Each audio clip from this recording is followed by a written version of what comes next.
Bonjour à tous, bienvenue sur Anactu du 16 juillet. Aujourd'hui, nous avons la joie de recevoir notre ami Ronald Guillemont et nous allons avoir également Franck Blanchard qu'on attend, qui a des petits problèmes techniques, mais c'est pas grave, on va quand même le soutenir et on va quand même essayer de trouver une petite solution pour le retrouver.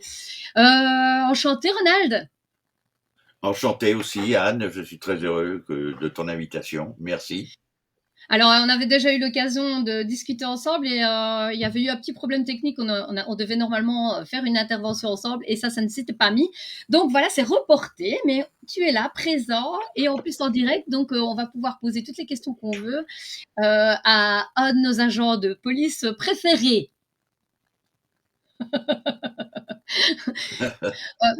Alors, on va te laisser te présenter un tout petit peu peut-être pour les auditeurs qui ne te connaissent Oui, peut-être pas. je suis Ronald de Guillemont, retraité de la Gendarmerie nationale. J'ai 76 ans et je suis le webmaster du site professiongendarme.com depuis une dizaine d'années, président de l'association éponyme, Association professionnelle gendarmerie, APG. Voilà. Ok.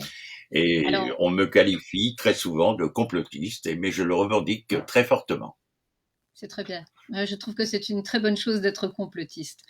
Alors aujourd'hui, j'avais vraiment envie de parler de tout ce qui était abus de pouvoir au niveau policier, puisque malheureusement, j'en ai fait un peu les frais aussi.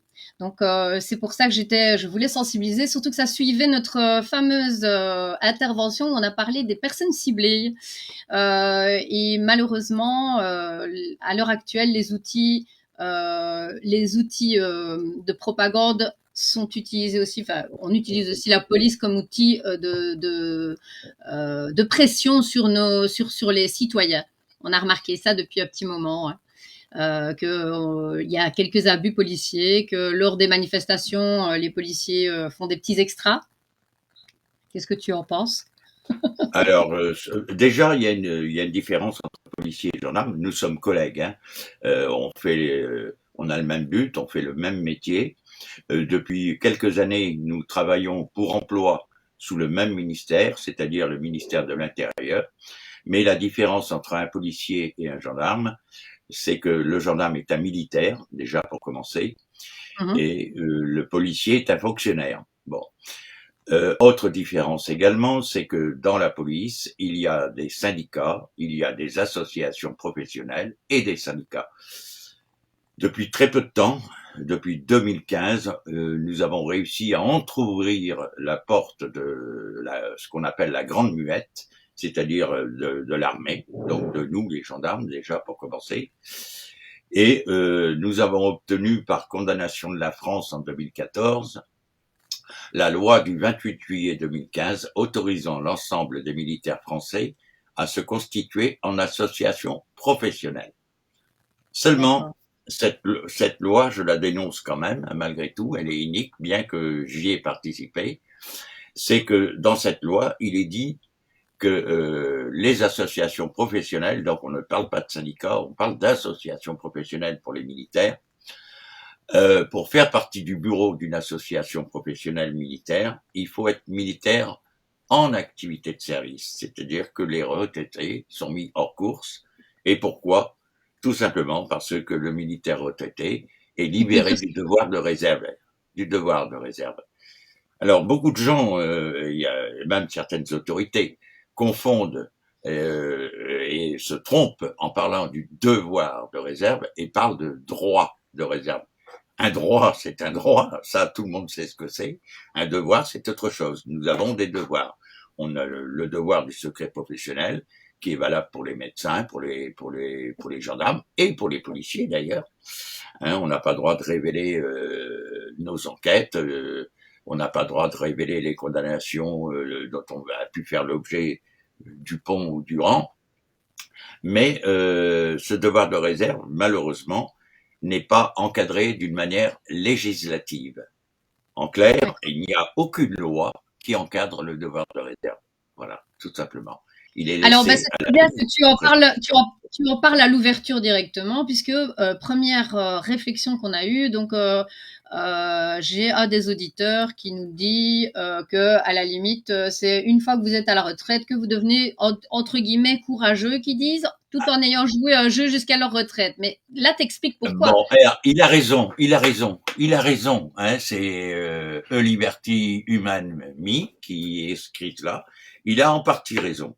Mais alors, moi, je lui pose à sa question, je lui pose une autre question. Il serait à ma place marié, père de famille, faisant le métier de gendarme, n'ayant pas connaissance pour un autre métier, que ferait-il? Est-ce que il mettrait en jeu son épouse, ses enfants, sa maison, pour peu qu'il construise une maison, qu'il a des crédits? Est-ce qu'il mettrait ça en jeu? Donc, ce serait Jeanne d'Arc quelque part. Non, c'est pas vrai. Nous sommes tous soumis au devoir de réserve et nous avons des charges de famille. Et malheureusement, les autorités profitent de cela. Tout à fait. Voilà. Et nous avons besoin, nous, policiers, gendarmes, nous avons besoin du soutien de notre population, justement, pour changer cela. Il faut changer cela. Mais on n'est pas capable, on fait pas de miracle. Un policier et un gendarme ne fait pas de miracle. Il est là pour protéger la population, pour faire des enquêtes, pour se battre contre le délinquant et protéger la partie saine de la population. Mais en aucun cas, on est là, non, je suis pas fou, ma famille n'accepterait pas que j'aille me mettre au pilori pour quelqu'un que je ne connais pas. Faut être honnête, tout simplement. J'apprécie justement, voilà, comme ça, la transparence est là, les auditeurs le savent. Alors, je profite que tu termines justement Je, ta petite je explication pour te vois présenter. Franck. Voilà, enchanté Franck. Merci d'être là. Ça a été un peu compliqué. Hein. Ah, par contre, on Mets ton n'entend pas. micro, Franck. Oui, Mets ton tu as micro, mis. Franck. On Oui, t'entend? bonjour à tout le monde. Moi, je suis désolé, hein, ça rame. Et puis, vous m'entendez ou pas? Pas de. Non, Oui. Oui, on t'entend très bien. parfaitement. Voilà, super. Super. Donc voilà, Bravo. on va te laisser te présenter également, Franck, pour que les auditeurs te connaissent, puisque Ronald a pu comme ça se présenter un petit peu. Donc moi, en tout cas, j'ai fait connaissance avec toi en voyant quelques capsules vidéo sur TikTok. Ça m'a interpellée. Mhm. Je me dis, tiens, bon voilà, comme je t'expliquais en off, je ne suis pas toujours copine avec l'uniforme. On me traite souvent d'anarchiste parce que je réclame parfois certaines choses. Et je me suis dit, tiens, il a l'air d'être intéressant celui-là. Il dénonce parfois quelques abus. Donc je me suis dit, je vais quand même donner la parole. J'aime de donner la parole et ne pas mettre tout le monde dans le même sac. C'est extrêmement important en fait que nos auditeurs comprennent que nous avons des policiers et nous avons des gendarmes qui ont envie de faire leur travail correctement. Et moi, je tiens à le préciser quand même. Donc voilà, je te laisse Franck un petit peu te présenter. D'accord. Donc, je fais un petit coucou à Ronald parce qu'on se connaît déjà. À plusieurs reprises, il m'a diffusé quelques vidéos d'écrits. Je ne sais plus, ça remonte un peu, mais voilà, Ça remonte un peu on se loin. connaît un peu, quoi. Voilà. Donc c'est. Tout à fait, oui. Oh, bah, maintenant, peut-être l'année dernière ou il y a 2 ans maintenant. Ouais. Donc, il y a 1 an ou 2 ans, oui, je suis fonctionnaire de police. Oui. Ouais, voilà, j'ai fait appel à toi pour plusieurs, et ça marche très bien parce que j'ai quand même eu des diffusions incroyables juste pour une vidéo et avec mon statut de lanceur d'alerte ou de policier, oui, effectivement, ça marche sur ton site, quoi. Et bon, alors je suis fonctionnaire de police depuis 86. Je suis rentré à l'école de Paris en juin 86. Donc j'ai un parcours maintenant assez long, avec un parcours qui est chaotique à la fin, parce que et c'est le thème aujourd'hui, suite à la découverte d'une corruption inimaginable au sein d'un commissariat. Donc ça, c'est à partir de 2009. Mais avant, j'ai fait en tout 6 circonscriptions. Donc j'ai voyagé un peu en France, c'est pour prendre mes grades en fait, hein, j'ai bougé. Et j'ai fait une douzaine d'années à Paris. J'ai fait les pompiers de Paris avant aussi. J'ai quand même je le dis parce que l'âme du pompier, je ne l'ai pas retrouvée dans la police. Et c'est vrai que ça, je l'ai gardé. C'est vraiment l'aide à victime. Et ça m'a toujours été précieux, quoi. Cette formation d'1 an et demi dans les pompiers de Paris, c'est très dur hein, physiquement, mais ça m'a suivi. J'ai rencontré les pompiers par la suite sur les circonscriptions. Vraiment, il y a toujours une affinité avec eux, quoi. Enfin, c'est sympa. Côté police, on va dire que c'est un peu plus individuel, malheureusement. C'est pas tout à fait le même métier, sauf que je pense que ce qu'on fait, uniforme ou pas, on est là pour aider les victimes avant tout, bien sûr. Donc voilà, donc j'ai fait 12 ans à Paris, je suis passé en Corrèze, l'Ardèche. L'Ardèche, c'est devenu calamiteux parce que je suis tombé dans donc là, ça démarre en 2009, hein, juillet 2009, où en fait tout allait bien. Et donc je suis arrivé avec la petite famille qui a explosé quelques temps après, où en fait on m'a invité à rentrer dans la franc-maçonnerie. Alors moi, tout allait bien, j'avais aucune raison de rentrer dans un clan franc-maçon, euh, enfin, chacun fait ce qu'il veut, quoi. Mais au travail, vous savez que c'est interdit. On n'a pas à mêler quoi que ce soit au niveau du travail. Et sauf que là, ils m'ont dit, bah, écoute, tu ne te feras jamais d'amis ici. Donc, on me faisait entendre de foutre le camp. Et effectivement, s'en est suivi, mais sans que je me rende compte réellement. Enfin, sans que je fasse le rapprochement avec ça au début, puisque j'ai tourné la page aussitôt. J'allais encadrer la brigade de nuit, moi, en tant que chef. Et puis, et voilà, quoi. Sauf qu'il y avait plein d'histoires, d'histoires entre eux. Enfin, j'étais le chef de cette brigade et normalement, il faut que ça tourne. Et sauf que bah, j'ai compris qu'en fait, on montait on me, on me cassait, on essayait de me faire, d'atteindre ma réputation au sein même déjà du commissariat en tant que chef pour dire que ça marchait pas et finalement pour arriver à me faire partir, j'étais devenu très très gênant parce que je n'étais pas du tout dans leur profil. Et je ne savais pas tout encore, 9, 2010. Alors, c'est des histoires de ma famille. Ils se sont réellement, ils ont mon sur mon petit de 8 ans et demi, 9 ans, entre la directrice et ses officiers au sein même du commissariat. Mais je comprends, je pense à mes collègues.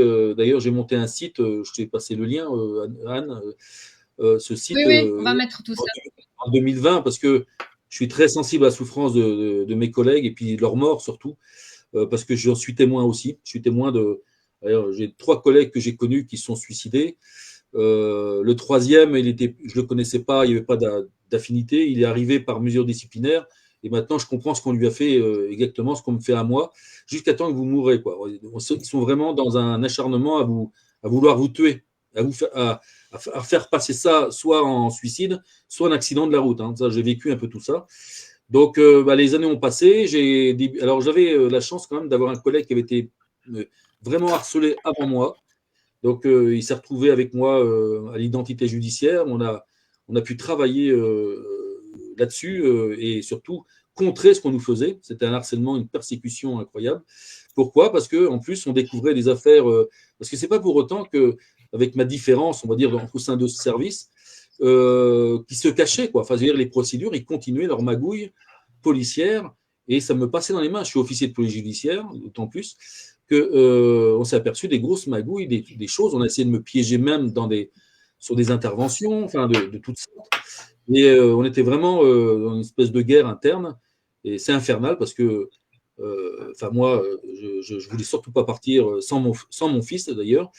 Hein, c'est vraiment ce qui m'a fait tenir là-bas parce que le village est atteint de la même manière. Après, c'est les services sociaux. Après, c'est crescendo. Enfin, tout le monde, même le tribunal, et je le vois encore maintenant, il couvre encore des affaires que je dénonce depuis 1 an, des affaires graves qui ne me concernent pas finalement, mais j'ai dévoilé pour une mamie qui s'est fait spolier avec l'aide d'officiers de police là-bas. Donc ça, c'était su fin 2015, mais ça, j'ai relancé l'affaire. Et c'est l'officier qui est en cause, l'IGPN l'a déplacé.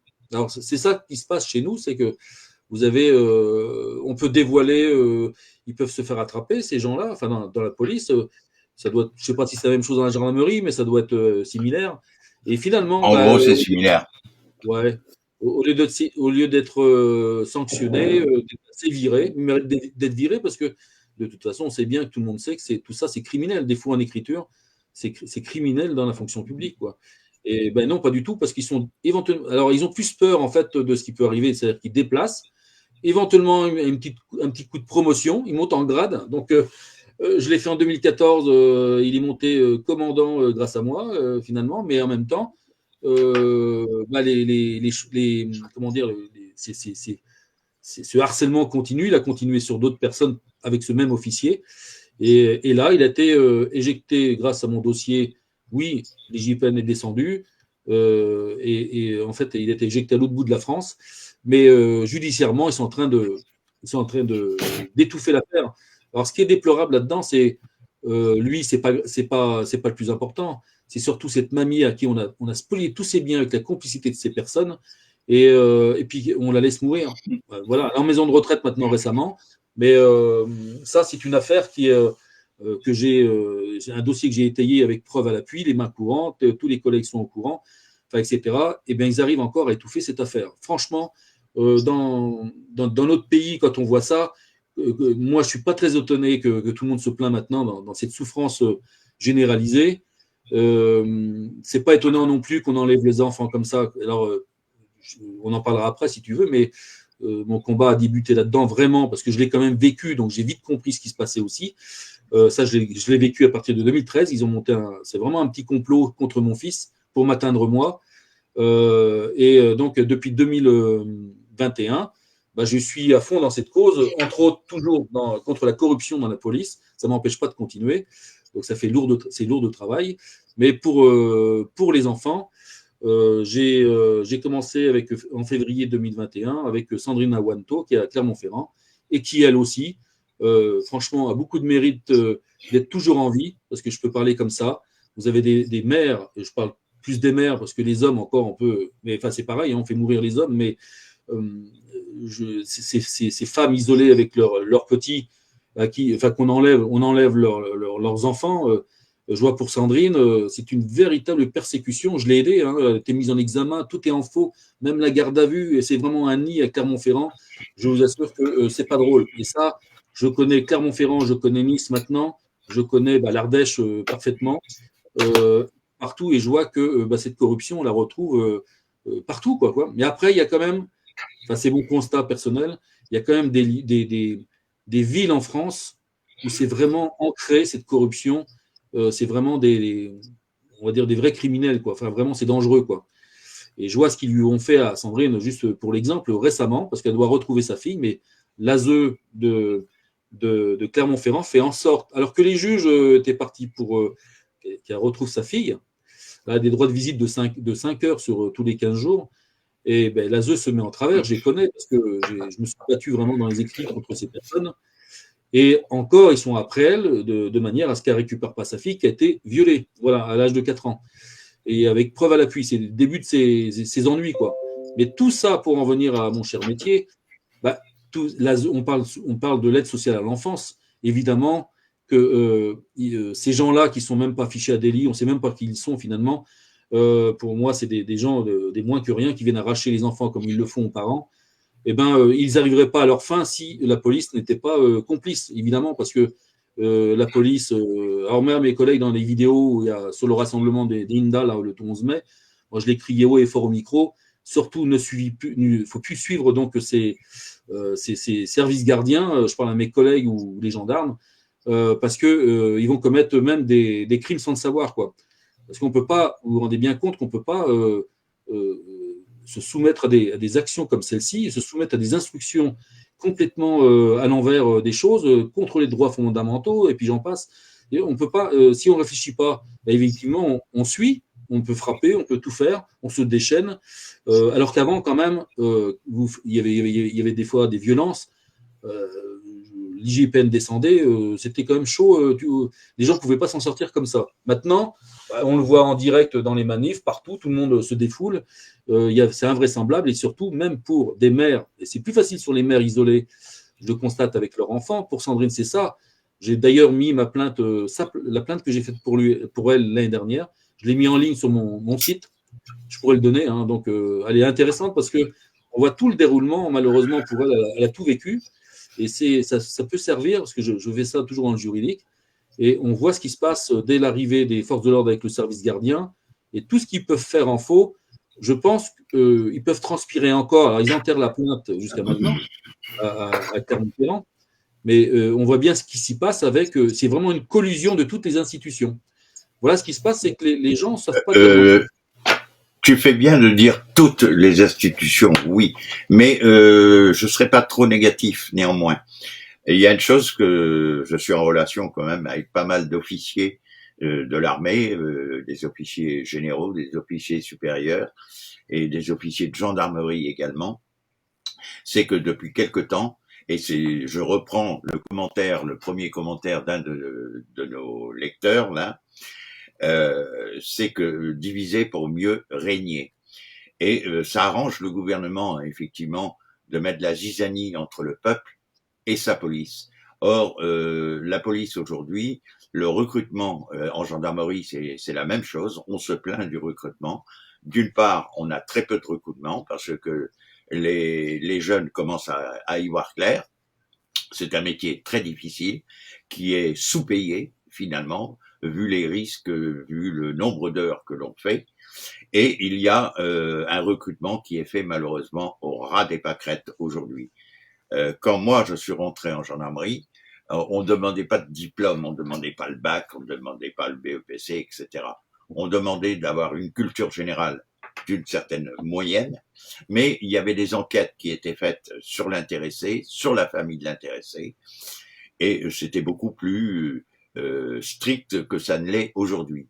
Aujourd'hui, j'ai eu la surprise de constater, et d'ailleurs on va le voir lors des Jeux Olympiques prochains, que nous avons des gens qui sont fichés S, qui vont faire partie du service d'ordre. Je ne dis pas qu'ils vont entrer dans la police. Hein. Nous avons des élèves policiers et des élèves gendarmes aujourd'hui qui ont subi des condamnations pour usage ou trafic de cannabis. Bon, aujourd'hui, c'est rentré dans l'esprit commun. Ce n'est pas grave. Hein. Et comme tu as parlé également tout à l'heure de ces policiers, mais c'est valable pour les gendarmes, hein, qui, au lieu d'être punis judiciairement, subissaient une mutation. C'est une manière d'étouffer les affaires. C'est pas qu'on veut étouffer l'affaire. Il faut pas jeter l'opprobre sur notre arme. Il faut pas jeter l'opprobre sur la police nationale. Il faut pas jeter l'opprobre sur la gendarmerie. Or, moi, j'ai toujours dit que c'est vrai que le linge sale se lave en famille, mais il y a des cas, nous sommes la profession que nous avons exercée, nous sommes des gens qui sommes publics, on travaille pour le public et il n'y a rien à cacher. Et j'estime que s'il y a un ripou dans nos rangs, il ne faut pas avoir honte non seulement de le sanctionner, mais de le dire haut et fort. Et je pense qu'en le faisant de cette manière-là, on prendra une plus grande crédibilité auprès du public.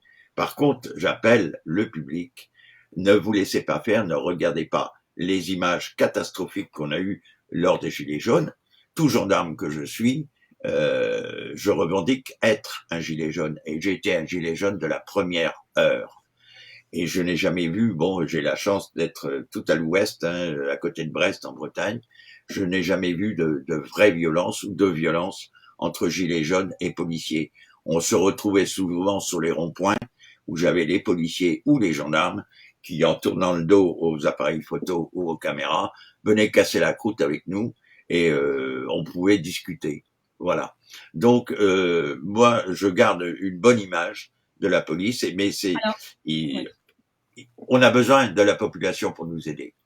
Voilà. Alors, donc voilà, Ronald, là je suis ok, d'accord. Il y a certainement des policiers qui sont très très chouettes, il y a de tout, voilà, effectivement, parce que bon, il y a des images que moi j'ai retrouvées et je te parle pour la Belgique, hein, lors de la fameuse manifestation au Bois de la Cambre où des policiers ont chargé avec un cheval une jeune femme, l'ont plaquée au sol avec le cheval. Donc la bonne femme, elle s'est retrouvée KO. Donc, je vais dire des abus policiers, il y en a, malheureusement plus d'une fois. Il y a ce côté où on se protège derrière un uniforme. Il y a aussi des humains qui sont peut-être avec leurs faiblesses. Peut-être, comme j'expliquais tantôt à Franck, même qui me dit non, c'est pas. Je reste quand même confiante aussi qu'il y a peut-être des manques de formation, qu'il y a des policiers qui ne sont peut-être pas, comme tu dis, on les recrute et qui ne sont pas peut-être aussi bien formés ou avec des bases suffisamment solides pour pouvoir tenir une arme, mais des déviances, il y en a. On a eu le cas encore récemment. Voilà. Donc, je veux dire, il faut rester. Bien sûr qu'il y a des déviances. Mais je suis sûre, et c'est pour ça que je vous ai invité, je veux montrer aussi bien l'image des policiers et de l'uniforme qui n'est pas corrompu. Et c'est ça, heureusement, il faut qu'on garde cette image-là et qu'on ait encore un minimum de confiance en tant que citoyen. Mais je t'avoue que c'est vrai que les images, et moi-même je l'ai vécu, l'abus policier, où tu te retrouves que tu es menotté sans aucune raison, qu'on te sort de chez toi et qu'il n'y a pas de mandat de la part du juge ou quoi que ce soit, il faut quand même le dire, qu'on intimide les Ah, citoyens qui mais osent pas le dire.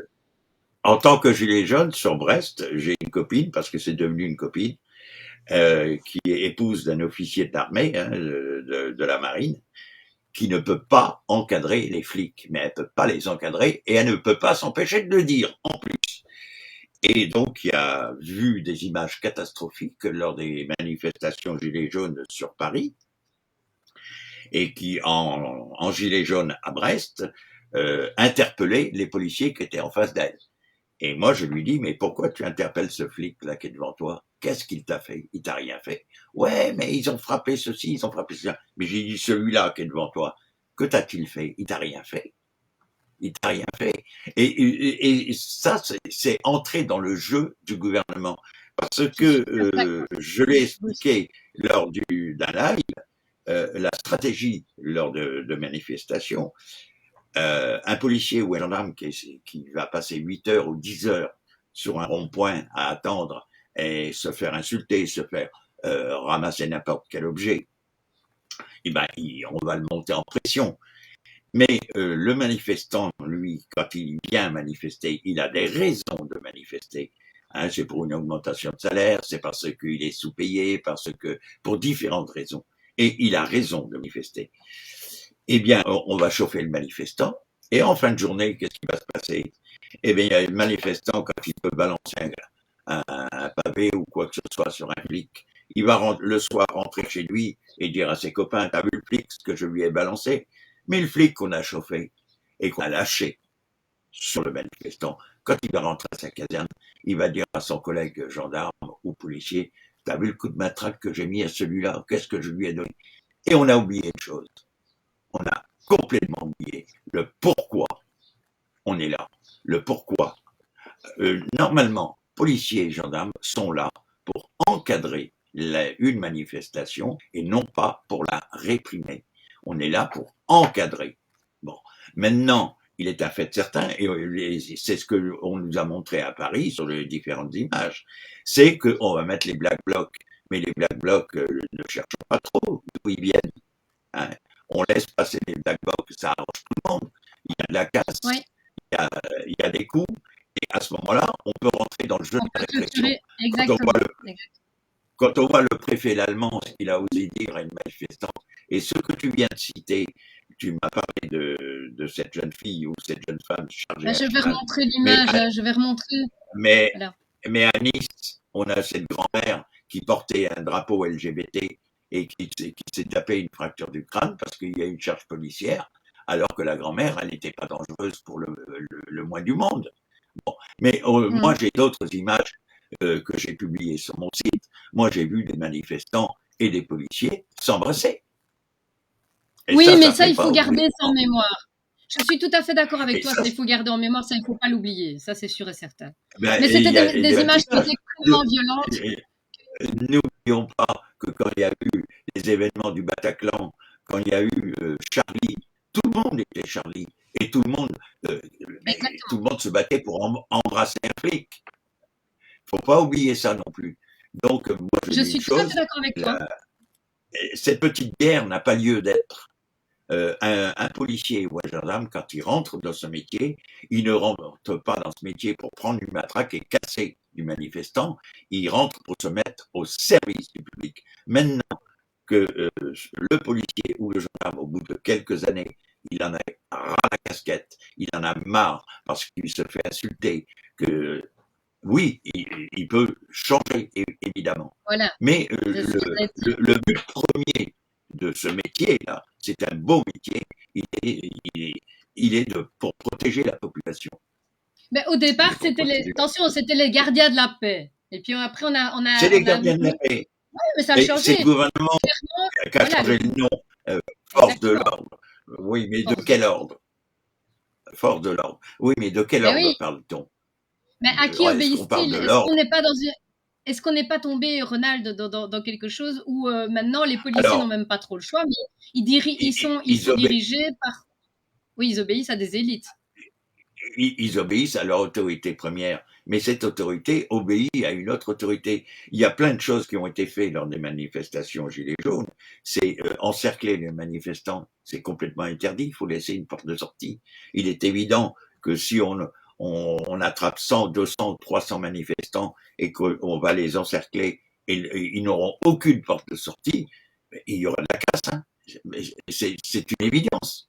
Et c'est certain, mais cette casse, elle est voulue. Et cette Attends, guerre pardon, qu'il y a, excuse-moi. Excuse-moi, je te coupe. et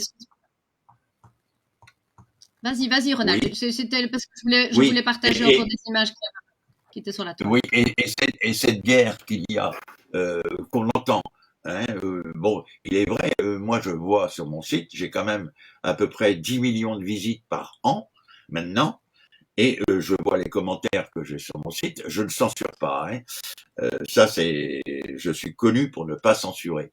Bon, mais ben voilà, les images que tu montres là, mais c'est une horreur quoi. Moi, à Ah, mais la place de ce policier. je suis persuadée que tu n'es pas d'accord avec. Je tiens quand même à montrer que ça existe malheureusement et Ah, que mais bien là, il y a un sûr que moment ça donné, il existe. faut se poser des Mais questions. bien Qu'est-ce sûr qui que se ça passe? existe. Mais Mais il y a une pourquoi? chose, moi, je veux instruire. Je veux instruire nos jeunes gendarmes. Et les jeunes gendarmes, aujourd'hui, l'ignorent. Et les policiers, les jeunes policiers ignorent. Et moi, je remonte à beaucoup plus loin. Je suis né en 1948. J'ai pas connu la Seconde Guerre mondiale. Mais néanmoins, quand on parle de la Seconde Guerre mondiale, on parle de la rafle du Veldiv, sous le gouvernement de Vichy, de Pétain, donc sur ordre des autorités allemandes occupantes. On parle du camp de Drancy. Il y a peu de gens qui savent qu'il y avait un camp de concentration à Drancy. Et il y a eu d'autres camps de concentration en France où on rassemblait les Juifs pour les emmener en train à la mort. Mais qui a exécuté et la garde des camps? Des gendarmes. Qui a exécuté la rafle du Veldiv? Des policiers français et des gendarmes français. Mais si aujourd'hui je suis encore fier de l'uniforme que j'ai porté, c'est parce que nous avons eu la chance d'avoir des policiers et des gendarmes qui ont refusé ces ordres-là, justement, et qui sont entrés en résistance. Et ça a lavé notre tenue. Mais n'oublions pas qu'on peut faire n'importe quoi à n'importe qui. Aujourd'hui, si on parle de la Seconde Guerre mondiale, le peuple allemand, aujourd'hui, quelle différence avec le peuple français? Aucun. Nous sommes amis aujourd'hui. Mais tout le peuple allemand à une époque, c'était Heil Hitler et les Juifs en camp. Et ça, faut pas l'oublier, ça. Et on fait faire n'importe quoi à n'importe qui aujourd'hui. Donc, ne nous laissons pas faire. Et moi, j'appelle, et justement, j'appelle la population à se réveiller et à ne plus se laisser emporter par de la haine, par de la colère, avec les images que tu viens de nous montrer. Parce que je peux montrer d'autres images à l'inverse de celle-là. Moi, j'ai un Oui. CRS qui est en train de sortir son paquet de pansements pour soigner un manifestant qui s'était fait prendre le crâne d'un coup de matraque. Bon, On est bien d'accord. et combien de belles choses qu'il y a. Hein.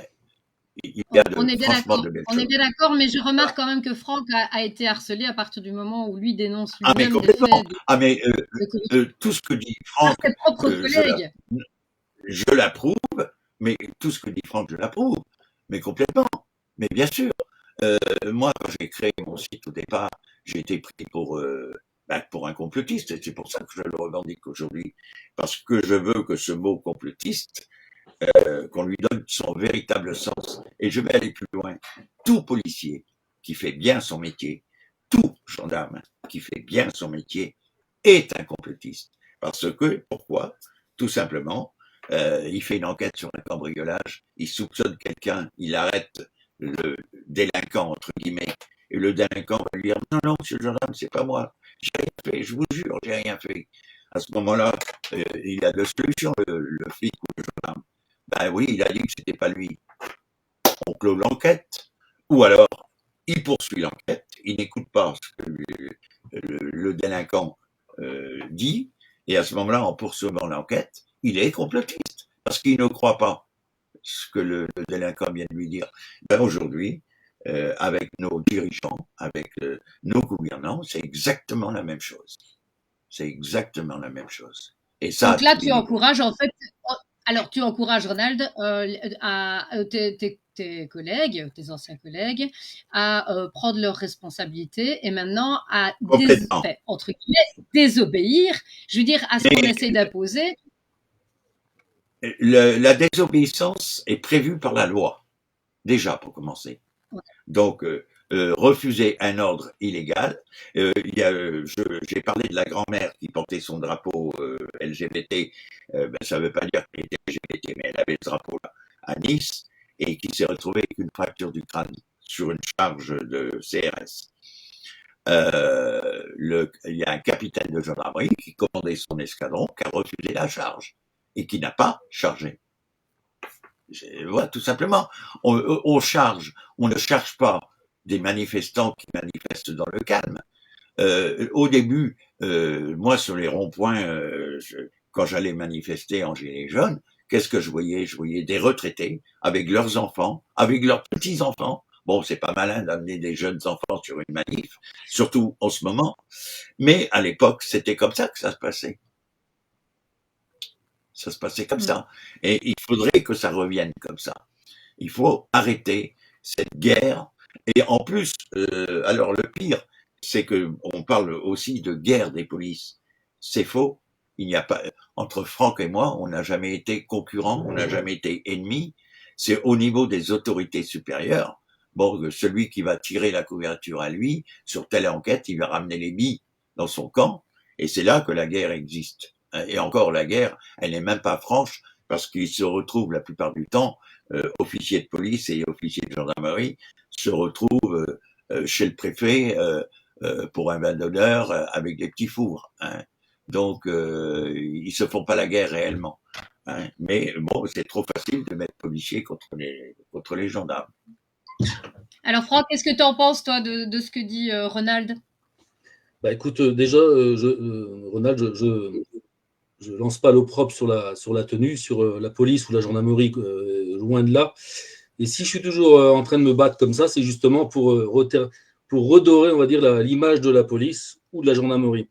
Sauf que quand on rentre en profondeur, parce que là, tu parles des manifs, etc., tout ce que voient les gens, finalement, moi, je suis fait pour parler de ce qui se passe en dessous. Et voilà, ce que je Oui, subis par rapport à ça. Et il s'en passe des choses.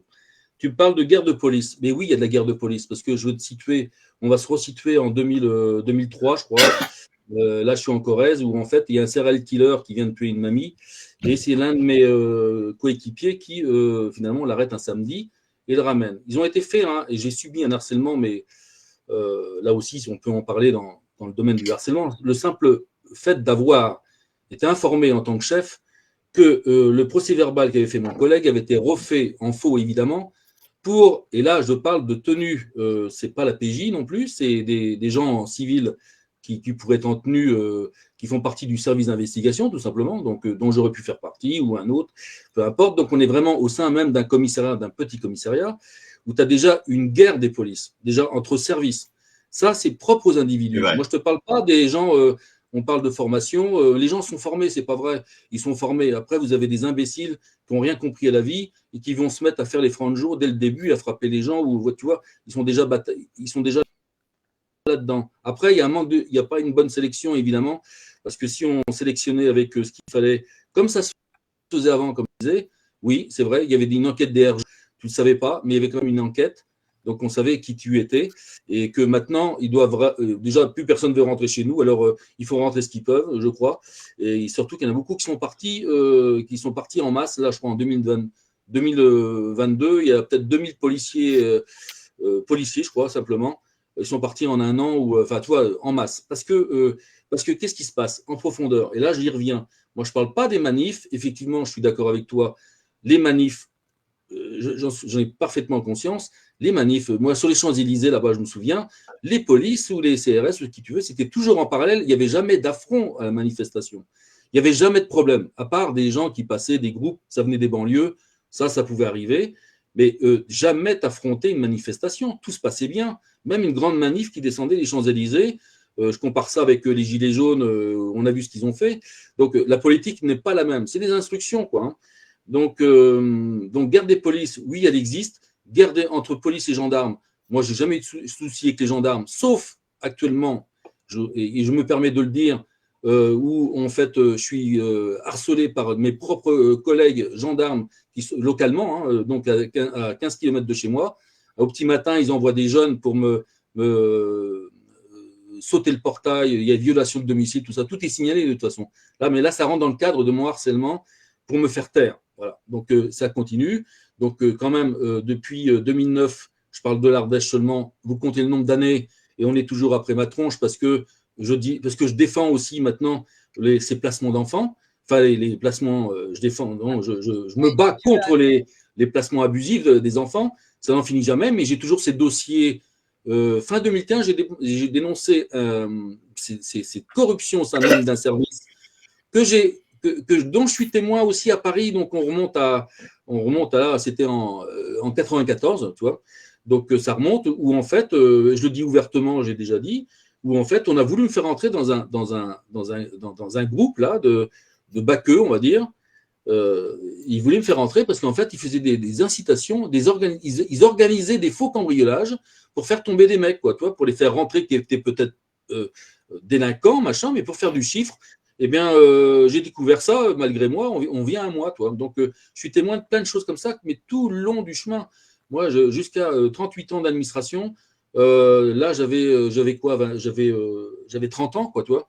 Et après, partout où je suis passé, je suis désolé, si on voulait refaire une police, c'est pas en étant gentil avec les gens ou le contraire. Les gens, je veux dire une chose, les gens, la population, eh ben, elle aime sa police. Parce que sinon, ils me considéraient pas comme ils le font actuellement. Et même quand je patrouillais à pied jusqu'au bout, même en Ardèche, puis après même à Nice, je discutais avec les gens, moi, dans la rue en tenue. Hein, donc, j'ai jamais eu de soucis. Et c'est même pas les délinquants des cités qui, paraît-il, oui, il y a des problèmes. On voit des choses quand même, puis on brûle les bagnoles, etc. Mais c'est pas tant. Moi, j'étais îlotier, fut une période, j'étais à Tours, et puis à Paris. J'ai jamais eu de graves problèmes avec la population. Les graves problèmes, je les trouve avec qui, moi? Avec aussi les officiers. Je suis désolé, mais ces magouilles policières, elles ont un intérêt politique. C'est une relation directe avec les politiques, avec les gouvernements, quels qu'ils soient. Hein. Il n'y a pas de plus de gauche, de droite, etc. Parce que le problème perdure et on est en pleine, vraiment. Alors, je vais aller au-delà parce que tout ça, je l'ai vécu. On organise, il y a moi, je faisais des constatations de cambriolage. Donc, il y avait vraiment des cambriolages, mais certains effaçaient les traces avant que je relève les empreintes, etc. Ils étaient de connivence avec les cambrioleurs et je suspecte largement que des fonds remontent comme ça, des caisses noires, et des caisses noires qui sont montées pour faire remonter l'argent, moi, je suppose. Donc, il arrive des choses avant les élections aussi, ça c'est formel. Hein. Moi, j'ai assisté à des choses en 2002. Enfin, voilà, donc on voit bien que la police est aussi gangrénée par ces. Il y en a qui font leur boulot. Je n'ai pas dit que les gens ne faisaient pas leur boulot. C'est une très bonne police à côté de ça. Hein. Mais on a vraiment des influences. On n'est pas neutre. Voilà. On suit les directives gouvernementales, c'est certain. Après, tu as des hauts fonctionnaires qui ont toujours trempé dans les magouilles, c'est-à-dire dans la corruption, qui ne changeront jamais, mais c'est eux qui nous donnent les directives. Il faut faire attention. Et quand on arrive en bas, en bas, hein, dans les rangs, et puis que les officiers, tu fais ça, et que c'est illégal, mais dès lors, moi je pense aux collègues qui sont morts parce qu'ils ont vécu la même chose de ce que je vis. Moi je ne suis pas mort par contre, et je leur fais la guerre parce que j'ai en mémoire ces gens qui ont disparu parce que c'est une telle souffrance. Moi j'ai toujours été triste des gens qui se suicidaient parce qu'avant de se suicider, eh ben, ils sont seuls. C'est des gens qui sont tout seuls, ils sont isolés, ils sont en pleine souffrance et personne ne vient les aider. Quand ils sont morts, ils sont morts. Mais avant, c'est des gens qui ont énormément souffert et personne ne sont venus les aider. Je vois ça partout, à tout niveau de la société. Donc, c'est là qu'il faut se réveiller. C'est là qu'il faut se réveiller parce que on peut faire de la politique, tout ça. Moi, j'en ai rien à faire de la politique. Moi, j'ai affaire aux humains, tout simplement. Je vois ce qu'on est capable de faire ouvertement si on avait des bons policiers, enfin des policiers humains. Parce qu'on ne peut pas faire une société sans humanisme, sans altruisme, tu vois. Parce que c'est en tant que fonctionnaire, en tant que pompier de Paris, en tant que ce que tu veux, dans les institutions, c'est pareil. On pourrait être dans les impôts, on est là pour aider les gens, on a tout inversé. On est là pour détruire les gens. Et ça, je ne peux pas l'accepter. Tu comprends que des officiers que j'ai dans ma lorgnette, et c'est réciproque, parce que moi, je baisse pas ma garde pour autant. Hein. Si c'est ma vie entière, ce sera ma vie entière. Mais sincèrement, ce que je vois devant moi, et tu sais très bien, Ronald, que nous, on voit plus de choses que les citoyens, avant eux en tout cas, parce qu'on est au Bien milieu. sûr. Parce que le soir, quand tu es là, ou la nuit, en train de ramasser un clochard, l'emmener à l'hôtel Dieu, et que tu vois toute cette crasse de la société, enfin, quand je dis cette crasse, c'est la déchéance, ceux qui boivent. On se paye, moi à Paris, je me payais ça à 23 heures. Des fois, je rentrais au matin parce que le temps qu'on nous rapatrie chez nous, parce que je faisais des heures sup. Et tout ça, la police, je la soutiens dans le sens, oui, eh ben, je suis tellement heureux que sur mes commentaires, j'ai fait de mes vidéos que j'ai fait récemment, et que depuis des années, moi, je suis discriminé par mon administration, parce que c'est leur rôle, forcément, parce que j'ai découvert C'est des choses. l'administration. Bah oui, bien sûr. Les autorités. Et quand je vois deux charmantes collègues que je ne connais pas, je ne les ai même pas vues, mais qui me félicitent pour ce que je fais, franchement, j'en pleurerais. Je vous le dis, s'il m'entendent, vraiment, je les remercie du fond du cœur, parce que je vois que mon combat, il aboutit à quelque chose, enfin, quoi, tu vois. Ça, c'est précieux, c'est très précieux. Parce que les gens, à la base, ils ne sont pas mauvais, ils font leur métier. Il y a des exceptions. Moi, j'en ai vu des exceptions, je les ai engueulés, mais c'est au-dessus, c'est les officiers qui nous. Je suis désolé, ils sont briefés pour ça. Ils nous donnent des ordres. Attends, juste finir ça. Et dès lors, et c'est ça qui est dramatique, dès lors et de droit que tu dis non, et que tu dis pourquoi. Moi, je ne veux pas rentrer dans la franc-maçonnerie, mais c'est même pas la franc-maçonnerie. J'ai découvert, c'était les ripoux, des vrais ripoux qui piquaient du fric aux gens. Ils sont achetés des bagnoles toutes neuves. Et moi, j'ai un collègue, il était témoin avec moi, des affaires en main que j'ai dénoncées, que j'ai relancées en justice. Mais la justice elle-même, elle est complice avec ces policiers. Il la couvre.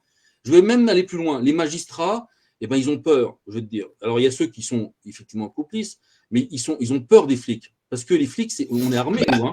Donc, ils ont peur de ces ripoux. Oui, parce qu'il y a des morts aussi, il faut le savoir. Il y a même des magistrats qui doivent mourir s'ils s'y opposent. Alors, on tourne en rond. L'ASE, toutes les institutions locales, quand on les broyait comme ça, il faut tenir. Je vous le dis, on s'attaque à vos enfants et ça va. Il n'y a pas de limite pour ces gens-là. Alors, en tout cas, gentil en avec tout cas, tu sais, là-dessus. Les gens, ils nous aiment bien, ils savent très bien ce qui se passe maintenant, même avant, sauf qu'ils n'en savent pas autant que nous.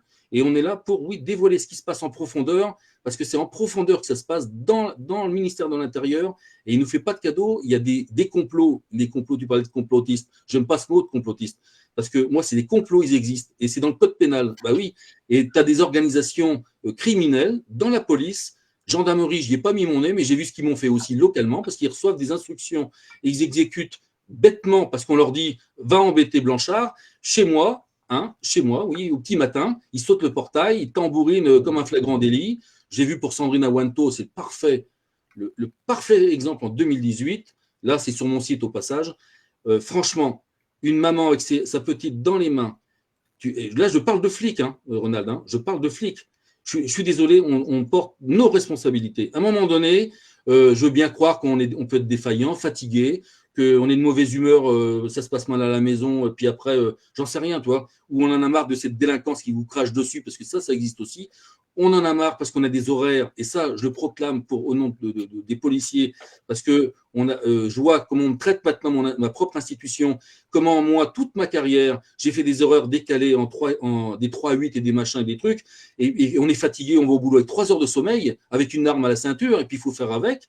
Et puis, il faut que ça tourne bien au mieux pour ne pas faire justement de bavure ni de trucs de travers, parce qu'on est quand même surveillé par la hiérarchie, les médias, la population, etc. On n'a le droit à aucune erreur. Alors, ça veut dire qu'il y a des erreurs qui peuvent être commises par fatigue, mais quand je vois ce qui se passe actuellement, et moi je reviens au monde des enfants parce que ça me touche, ça doit toucher tout le monde d'ailleurs, même les célibataires, Et quand on est capable d'arracher, rentrer dans un appartement comme c'est une violation de domicile déjà, de fouiller les lits, tout ça, juste pour prendre les nanas de la petite, le carnet de santé, et qui commande là-dedans? Le service gardien qui enlève des bébés que je connais, qui enlève encore des bébés à Clermont-Ferrand de 5 jours, que j'en fais ressortir un en écrivant à la procureure. Est-ce que comment sont les flics là? Ils me connaissent, hein, parce que l'IGPN est forcément descendu suite à la plainte. Hein. Franchement, est-ce que tu peux accepter des choses comme ça? C'est pas une histoire de formation, c'est autre chose. C'est que les gens, ils ont perdu toute humanité et on voit que dans la société, il y a un problème dans la population, c'est que ils sont arrivés à endormir tellement, et ça c'est de la manipulation de masse, hein, c'est mental. C'est-à-dire que les policiers, ils exécutent bêtement, et c'est pour ça que je le crie haut et fort sur une manifestation, dans les lives comme là, ou dans mes vidéos, parce que faut arrêter les conneries, parce qu'ils commettent des crimes eux-mêmes, ils s'en rendent même pas compte. C'est pas l'histoire de formation, c'est qu'on suit des instructions d'officiers qui, eux, par contre, ils sont impardonnables. Parce que c'est des officiers, ils gagnent 4 000 euros par mois, et puis ils sont officiers de police judiciaire aussi, et puis ils font les franges certains à vouloir te faire n'importe quoi, ça les arrange bien parce qu'ils ont des copains localement, ils arrangent les uns et les autres, tu vois les magouilles dans les dossiers, et puis et finalement, c'est ceux d'en bas qui, le jour, disent non, et ben ils sont morts. C'est vraiment ça, j'exagère pas. Ils sont harcelés à mort, ils sont persécutés, on les pousse au suicide. Voilà. Et voire même, peut-être pire, on organise des accidents pour les tuer, hein, s'ils sont trop gênants. Hein. Alors, Oui, je vais peut-être rebondir là-dessus avant de donner la parole à Ronald. Je vais redonner la parole à Ronald. J'aimerais bien quand même reparler qu'on a reçu sur l'émission, nous, notre amie Sylvie Charles, qui a expliqué, je pense, Ronald, que tu dois la connaître, hein, Sylvie Charles, qui dénonce les institutions européennes et françaises en expliquant que ce sont devenues des institutions privées qui sont gérées par des mafias. Qu'on ne parle même plus de franc-maçonnerie, mais on parle en fait de mafias qui ont pris le dessus sur certains gouvernements. Donc c'est extrêmement grave, puisque c'est comme ça qu'ils ont pu instaurer la peur. C'est en utilisant des mafias pour créer des attentats, créer des guerres, des milices privées, etc. Donc on se rend bien compte qu'en fait là on ne pointe pas spécialement, moi je ne pointe même pas totalement du doigt les policiers. Je pense que là Franck a raison, c'est que le problème c'est que les policiers ne réfléchissent pas pour certains, que les ordres ne peuvent plus être suivis parce que c'est des ordres qui sont pourris dès le départ. Quand on a des institutions comme la justice qui est complètement gangrénée et qu'on se retrouve avec des juges qui vendent leurs enfants et qui se retrouvent qu'ils sont toujours en liberté et qu'à côté de ça, on s'attaque à des citoyens en leur mettant des amendes ou en allant les chercher chez eux, je suis désolée, mais il faut se poser des questions. Moi, quand j'ai dit aux policiers, excusez-moi, vous n'êtes pas gênés de me mettre les menottes dans le dos, en sachant très bien que le premier ministre belge a quand même des histoires de pédocriminalité qui pendouillent à son nez et que lui, on le laisse libre. Oui. Alors, je vais te rejoindre, Anne. Et donc, Franck, je voudrais te dire aussi que tu n'hésites pas à communiquer avec moi et tu sais très bien que je publierai pour toi, il n'y a pas de souci. Je voudrais citer quelques noms. Je voudrais citer Virginie de Arrojo-Recchia, avocat au barreau de Paris. Je voudrais citer également Nicole Delépine, cancérologue, Gérard Delépine, son mari, cancérologue, ainsi que Pierre Barnerias, qui est, Exactement. lui, il est metteur en scène, et qui donc s'attaque justement à tous ces problèmes pour les enfants. Il y a une chose, je voudrais m'excuser pour ce soir.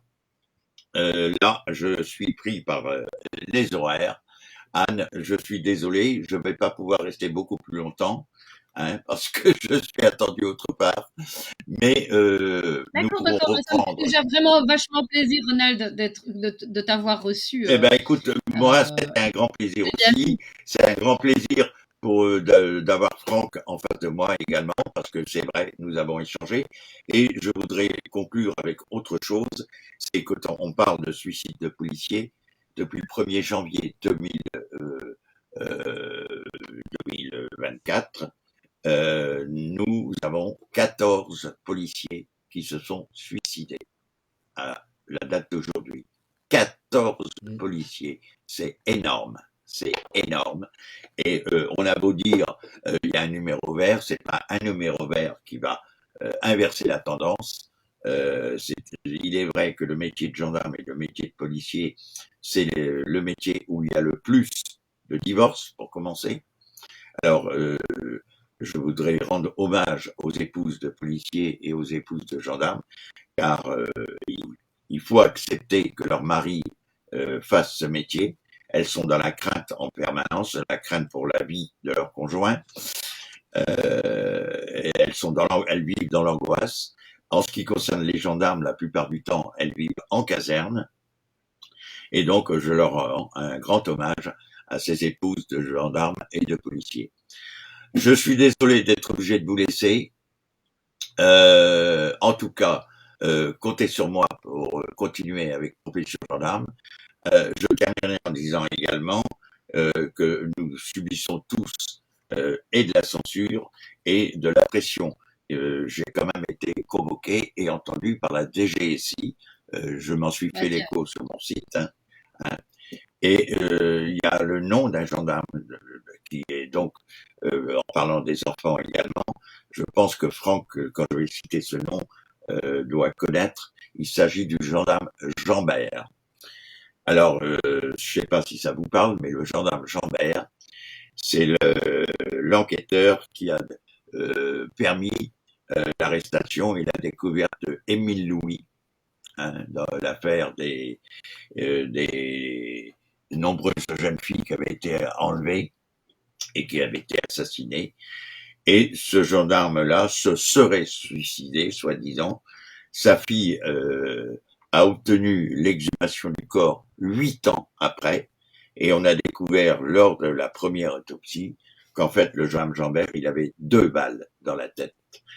Alors moi qui suis gendarme et Franck qui est policier, je n'ai pas connaissance à ce jour que quelqu'un soit capable de se tirer 2 balles dans la tête. Ça, c'est complètement impossible. Vous me pardonnez si je suis obligé de vous quitter? Un tout grand merci, Ronald, pour ta présence. Et tu reviens quand tu veux, de toute manière. J'espère que tu feras l'écho de cette émission. J'espère que tu feras l'écho de cette émission. On compte sur toi pour que tu puisses la partager. Parce que écoute, tu as énormément... dès que tu l'auras mise, je sais pas si c'est sur YouTube que tu la mets ou sur autre chose, oui, tu m'envoies le lien. Et puis on t'envoie il n'y a pas de souci. Dès que j'ai le lien, je publie. Hein. Voilà. Je vous dis bonsoir à tous. Merci pour l'accueil.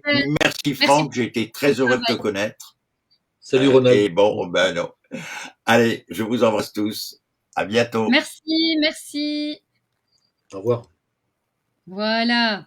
Ben voilà, on aura eu la présence de notre ami Ronald. Mais on se rend bien compte, effectivement, pour continuer le sujet, qu'il y a une part de policiers, et je tiens à le repréciser, qui sont intègres. Ça, j'aime bien de le faire. La preuve, tu es là. Sinon, il n'y en aurait pas. Je veux dire, on est bien d'accord. Et moi, je me souviens d'une réflexion d'un de mes amis qui est policier qui m'a dit, tu sais, Anne, ce qu'ils sont en train de faire, c'est de pousser tous les anciens dehors pour remettre des nouveaux avec comment dire, qui sont formatés, voilà, avec la nouvelle mouture entre guillemets, avec cette manipulation de masse comme tu expliquais, où on sert effectivement une nation élitiste, et que maintenant le peuple est considéré comme esclave et doit simplement obéir et surtout ne pas se retourner et oser réclamer justice. Et bon, toi, tu en as fait les frais, effectivement, parce que on a eu tantôt un auditeur qui parlait des personnes cibles, et je t'en ai un peu parlé, et que tu fais partie de ces personnes cibles également. À partir du moment où on dénonce, et même parfois certaines personnes n'ont rien, ne dénoncent pas, se retrouvent personnes cibles. On a fait une émission là-dessus, et on se rend compte qu'effectivement, certains policiers, certains gendarmes sont des outils pour intimider la population ou intimider des personnes qui oseraient dénoncer des faits graves. Et c'est là que on a vu d'ailleurs, je vais dire, allez, qu'est-ce que le monsieur, allez, comment il s'appelle, qui a perdu son épouse, Marc Doyer, qui s'est retrouvé renfermé, soi-disant qu'il avait menacé le président, mais on l'a laissé une semaine chez lui tranquille. Donc, soi-disant, il menace la vie du président et se retrouve une semaine tranquille avant qu'on le renferme. Donc voilà. Et c'est là que tu te poses des questions, c'est est-ce que c'est uniquement pour intimider ou est-ce que c'est pour voilà, réellement protéger. Donc il faut vraiment se poser des questions. Alors moi j'aimerais bien qu'on parle sur... Donc, tu as parlé un petit peu de ta situation qui est quand même grave, hein, puisque tu en es à ne plus avoir de vie sociale, tu es quand même vachement mal embarqué par rapport à tes collègues. Donc peut-être expliquer un peu ton quotidien à l'heure actuelle et puis rebondir sur peut-être ton deuxième combat, qui pour moi est très important aussi. Tout à fait. Mais en fait, dans ce qui peut m'arriver, mais je l'ai constaté, quand j'ai dit tout à l'heure, ça arrivait à d'autres, ils sont même morts. Il y en a un, c'est Loïc Moméja, donc c'était à Thun. Il est arrivé la même chose, des dépressions, mais j'avais affaire à des gens, j'ai entendu dire que le procureur lui-même et le commandant qui était en place au commissariat, ils voulaient se le faire, quoi. Enfin, voilà, parce que dans une rancune, c'est un ancien baqueux, Loïc Moméja, qui arrivait du 9-3, il était à Brive, et il s'est retrouvé, et ça j'y crois pas du tout, surtout maintenant, à la caisse en sortant du Décathlon avec une pommade, un tube, un truc à 2 balles dans la poche. Il s'est fait arrêter par l'agent de sécurité, enfin, etc. Enfin bon, il s'est fait passer au conseil des disciplines, toute une histoire qui a été montée. Alors moi effectivement à l'époque, je comprenais pas, quoi, parce que c'est ça aussi, quand il arrive des choses, aussi bien dans la population que au sein même de notre profession, on comprend pas forcément, quoi. Si on n'a pas, moi j'ai du vécu maintenant, donc je suis suspicieux tout de suite s'il arrive quelque chose. Je me dis bon, voilà, j'analyse, quoi. Sauf qu'à l'époque, je disais bonjour à ce collègue qui avait été muté disciplinairement. Je le croisais, il avait été rétrogradé aussi, donc je restais zen avec lui, quoi. Mais c'est vrai qu'après je me suis dit, mais plus tard, comment j'ai pas pu l'aider, parce qu'un matin, il s'est tiré une balle dans la tête chez lui. C'est sa propre brigade qui a été le découvrir, voilà. Mais il avait tout planifié, il savait qu'il devait mourir. Et ça, vraiment, je le dis, j'en ai même des frissons, parce que c'est ce que je vis, quoi. Mais sauf que je planifie rien, je me bats, quoi. Je veux sauver les gens, moi, au contraire. J'ai mon fils, etc. Donc, je n'ai pas décidé de mourir. Mais il y a des passages quand même. Précise-le, t'as raison, Ah oui, précise-le. oui, non, mais après, T'es en bonne santé. ouais, mais sauf quand même qu'il m'est arrivé des choses en Ardèche. Je suis arrivé à Nice, j'avais une moto, il m'attendait dans un carrefour. Au bout de 3 semaines, il me foutu par terre, puis de moto et l'épaule avec. Et puis, c'était au quotidien un harcèlement. Nice, c'est très fort quand même, hein, parce que là, tout est organisé. Là, on te voit, même avec les caméras, hein. Donc, tout a été dénoncé à l'IGPN, la justice, enfin, tout ce que tu veux. J'ai fait que ça. Il y a comme ça qu'on arrive quand même à maintenir le truc et garder espoir. Parce que franchement, c'est du quotidien. Même avec mon fils, on était harcelés, suivis, même sur la promenade des Anglais. Enfin, je ne peux pas rentrer dans les détails, c'est énorme, quoi. Donc, quand on est sur toi, ciblé, comme tu dis, eh bien, ils ont les moyens. C'est là que tu t'aperçois, et à Nice, par exemple, surtout, je me suis aperçu qu'il y avait des gens qui nous approchaient sciemment. C'est du théâtre de rue, carrément, C'est en ça, fait, on en a entendu parler du théâtre de rue. Tu fais bien de le noter parce qu'il y en a certains qui ne le croient pas. Qu'on on si, si. t'intimide en fait dans la rue, c'est ça, hein, c'est Non, vraiment mais une ils intimidation. savent. Par exemple, nous, au quotidien, c'était sûr, tu avais quelqu'un qui arrivait, mais c'est jamais les mêmes. Ça veut dire qu'il y a du monde. Tu vois. Et puis, c'est des gens comme nous. Enfin, je veux dire, c'est pas. Ils viennent de la mairie ou j'en sais rien, tu vois. Donc, ça aurait pu de la mairie, je soupçonne quand même de la mairie, des employés ou ce que tu veux, mais ça vient. Ou alors, ils font partie de troupes de théâtre, peut-être, mais ils nous ont fait des choses. Ne serait-ce que déjà nous prendre en photo comme des stars tous les jours. C'est-à-dire, ça nous fait comprendre qu'on est. Que j'étais surveillé, tout simplement. C'est pas jouer à star. Mais c'est jamais les mêmes personnes. C'est-à-dire qu'il y a du monde. Il y a du monde. Ils ont les moyens, ces réseaux. Ils ont des moyens, Ils ont les exactement. moyens. C'est vraiment des... Alors, soit j'ai vu des choses, parce qu'on m'a encadré quand même dans les hauteurs de Nice, dans la montagne, hein, en bagnole, tout était organisé à sortie de virage. Hein, il y avait un ravin à gauche. Moi, soit c'est pour m'intimider ou me foutre en l'air dans le ravin. Donc, ça va très loin, quoi. Mais tout est dénoncé à l'IGPN. Et quand on voit le président qui va se reconnaître s'il m'écoute, pas le président, là, un des commissaires divisionnaires de coordinateur, je ne sais pas quoi, enfin, de l'IGPN à Paris, qui me répond pour classer sans suite mes dénonciations, si on peut parler ainsi, de tout ce qui m'arrive de Nice, enfin un peu partout, et puis qui me dit oui, la fraternelle est partout, il se fout de ma tronche, quoi, un commissaire divisionnaire, pour me dire et qui classe sans suite. et puis qu'en même temps, les caméras de Nice sont sur moi, que la fraternelle me suit partout. Enfin, le délire total est en train de se ficher. Moi, ils ont peur de rien. Ils s'en foutent. Ils sont en réseau, ils sont même gradés, haut gradés. Et puis, il y a un mec comme moi, où moi, je constate. Alors, moi, j'ai jamais arrêté d'envoyer mes dossiers, mes plaintes, et j'en passe, même dernièrement, ou même relancer des dossiers de corruption. Et c'est ça le fond du problème. Je reviens. Ça contredit un petit peu Ronald, mais ça veut dire que si on n'avait pas ces gens malhonnêtes, tu comprends que la société irait bien mieux.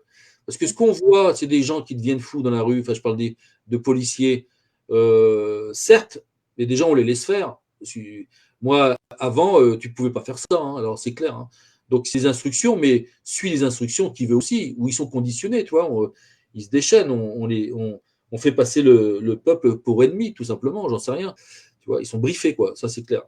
Mais on a quand même un minimum d'intelligence pour se dire attends, là, faut arrêter les conneries, quoi, parce que en face, ça peut être ma famille, ça peut être n'importe qui, c'est des innocents. Déjà, on sait très bien que on bafoue la loi, les droits, parce que c'est le droit d'expression. Tout ça, les flics, ils savent normalement. Donc, je suis persuadé qu'il y en a beaucoup qui ne sont pas d'accord avec ce qui se passe. Ils disent rien, mais tu n'as pas le choix. Parce qu'on m'a dit, mais pourquoi il n'y a pas des collègues qui te rejoignent, etc. J'ai expliqué. Moi, j'avais des amis, hein, des jeunes qui étaient dans mes équipes. C'est toujours des gens gentils, quoi, mais ils sont écartés de moi. Ils ont peut-être l'obligation, ils ont peut-être des coups de fil, j'en sais rien, on ne me dira rien.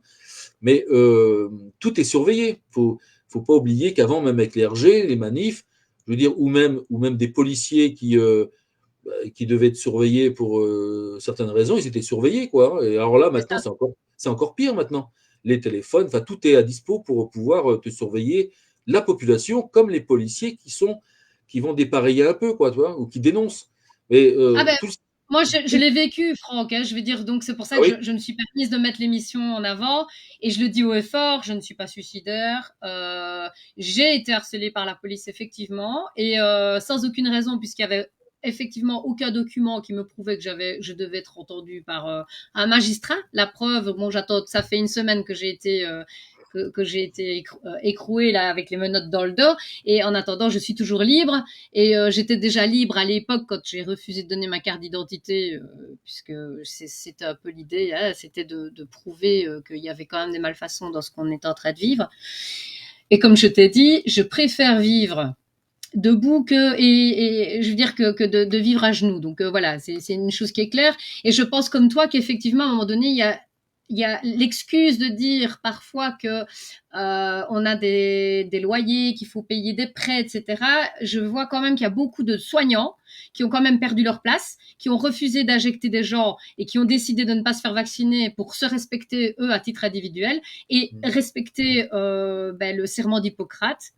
Donc, je pense qu'on peut malgré tout se dire que si au moins certains policiers se décidaient à refuser, même qu'ils restent toujours habilités ou qui se mettent en maladie, qui décident de faire un burn-out, qui disent clairement ça ne va plus. Ça ne va plus, on n'est plus d'accord.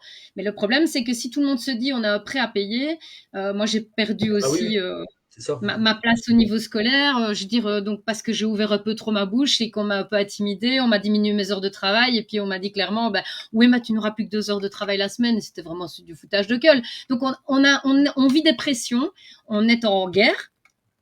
Je pense aussi qu'il faut qu'on se rappelle qu'on est en guerre. C'est une guerre d'information, mais non, on est en guerre. Il y a une aversion de valeur. Ça, tu en as parlé. Là, je veux dire, on en est au stade où ceux qui sont juges, ceux qui sont avocats, ceux qui sont les gens qui nous dirigent, soi-disant le gouvernement, c'est le gouvernement.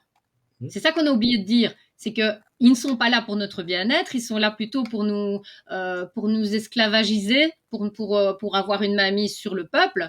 Et à un moment donné, ils utilisent tous les outils, c'est-à-dire la police. Et c'est pour ça que maintenant, ils essayent de créer une police on le voyait dans les commentaires, une police privée. Donc, ils amènent des milices privées aux manifestations. Et on sait qu'il y a certains policiers qui n'ont pas leur numéro. Ils n'ont pas leur identifiant. Pourquoi ? Parce que ce sont des milices privées qui viennent vraiment taper des gens. Et ça, bon, on a eu des témoignages. Quand on a eu au Bois de la Cambre plusieurs personnes qui se sont fait agresser par l'arrière à coups de matraque, des femmes qui était accompagné, qui ne faisait rien de grave, quoi, au final. Et je te dis, les images avec le cheval, c'est quand même juste une aberration. Le cheval fonce dedans. Elle est de dos, il fonce dedans. Donc, il y a quand même une notion de vouloir faire peur à tout prix. Moi, ça me rappelle un peu Ah bah, 39, hein, je suis désolée. ouais, non, mais moi, j'ai vu il n'y a pas longtemps, ça me rappelle, moi, surtout l'Empire romain. J'ai vu ça sur une vidéo, et tu vois c'est des gendarmes ou des CRS, je ne sais pas. Ils arrivent, mais alors, c'est pas cadencé, mais en courant. Toc, toc, Mhm. ça me rappelle dans les films pendant l'Empire romain, tu sais, t'as l'armée qui L'armée, arrive pour faire une avec les arrestation dans un Gaulois. domicile. C'est exactement la même chose. Mais je pense qu'ils sont tellement allumés là-haut, j'ose le dire, qu'ils ils regardent des films, puis après ils appliquent et ils se font leur délire à eux, tu vois. Ils sont un peu Mhm. là-dedans, quoi. Donc, de toute façon, il y a quand même un gros problème parce que il n'y a plus de sensibilité, on ne peut plus rien comprendre. Mais ça, on le retrouve à différentes périodes de l'histoire, quoi, hein. Donc, il faut peut-être, oui, se réveiller en vitesse. Et moi, je dis depuis longtemps, en m'occupant des enfants, bon, je l'ai dit, mais je voulais une vidéo à un moment donné pour faire, si on n'est pas capable de sortir nos enfants, déjà on n'est rien, parce que oui, si j'ai fait un écrit sur mon profil TikTok, là j'ai fait un petit écrit, toi, et j'ai un questionnaire, toi, j'ai fait un jeu. Bah, c'est pas long, hein, c'est même pas une page. Et puis il y en a que deux qui m'ont répondu là-dessus, deux femmes, mais tardivement, parce que quelle est la chose qui t'obligerait à te redresser, à dire non. La seule chose, la chose unique, eh ben, c'est de sauver ton Mhm. enfant, quoi, enfin de le protéger. Tu peux me parler des taxes, tu peux me parler de ce que tu veux. Il n'y a rien de plus essentiel que le monde de l'enfance. C'est la survie de notre humanité aussi. Enfin, et puis, Exactement, exactement. c'est notre construction personnelle en tant que parents. Parce qu'on dit les enfants, mais là, ils nous arrachent. Il ne faut pas oublier que les parents, moi, je les plains autant que les enfants. Les petits, ils rebondissent tout le temps, mais ils sont sans leurs parents. Mais les parents, ils sont déchirés pour la vie. Tu enlèves leurs enfants, ils sont déstructurés parce qu'on se construit. Pourquoi on s'attache à ça, à garder nos enfants?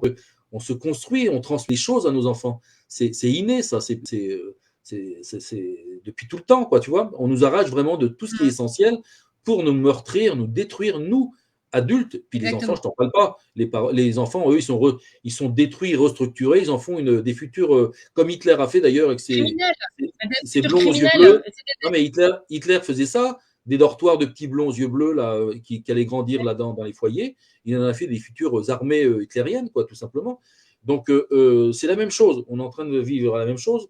Donc, moi, je dis, si on n'est pas capable, parce qu'on pourra se plaindre après, là, moi, chacun fait ce qu'il veut, mais si on n'est pas capable de se redresser et dire non, quitte à aller en garde à vue, quitte à dire non derrière sa porte, et à ouvrir et puis dire bon, coupez les chines. Et les hommes, ils sont où? Ça aussi, je le crie en ce moment. Les hommes sont où? Je vois que des mères qui se font traumatiser par des forces de l'ordre ou ce que tu veux pour embarquer leurs gamins à partir du domicile.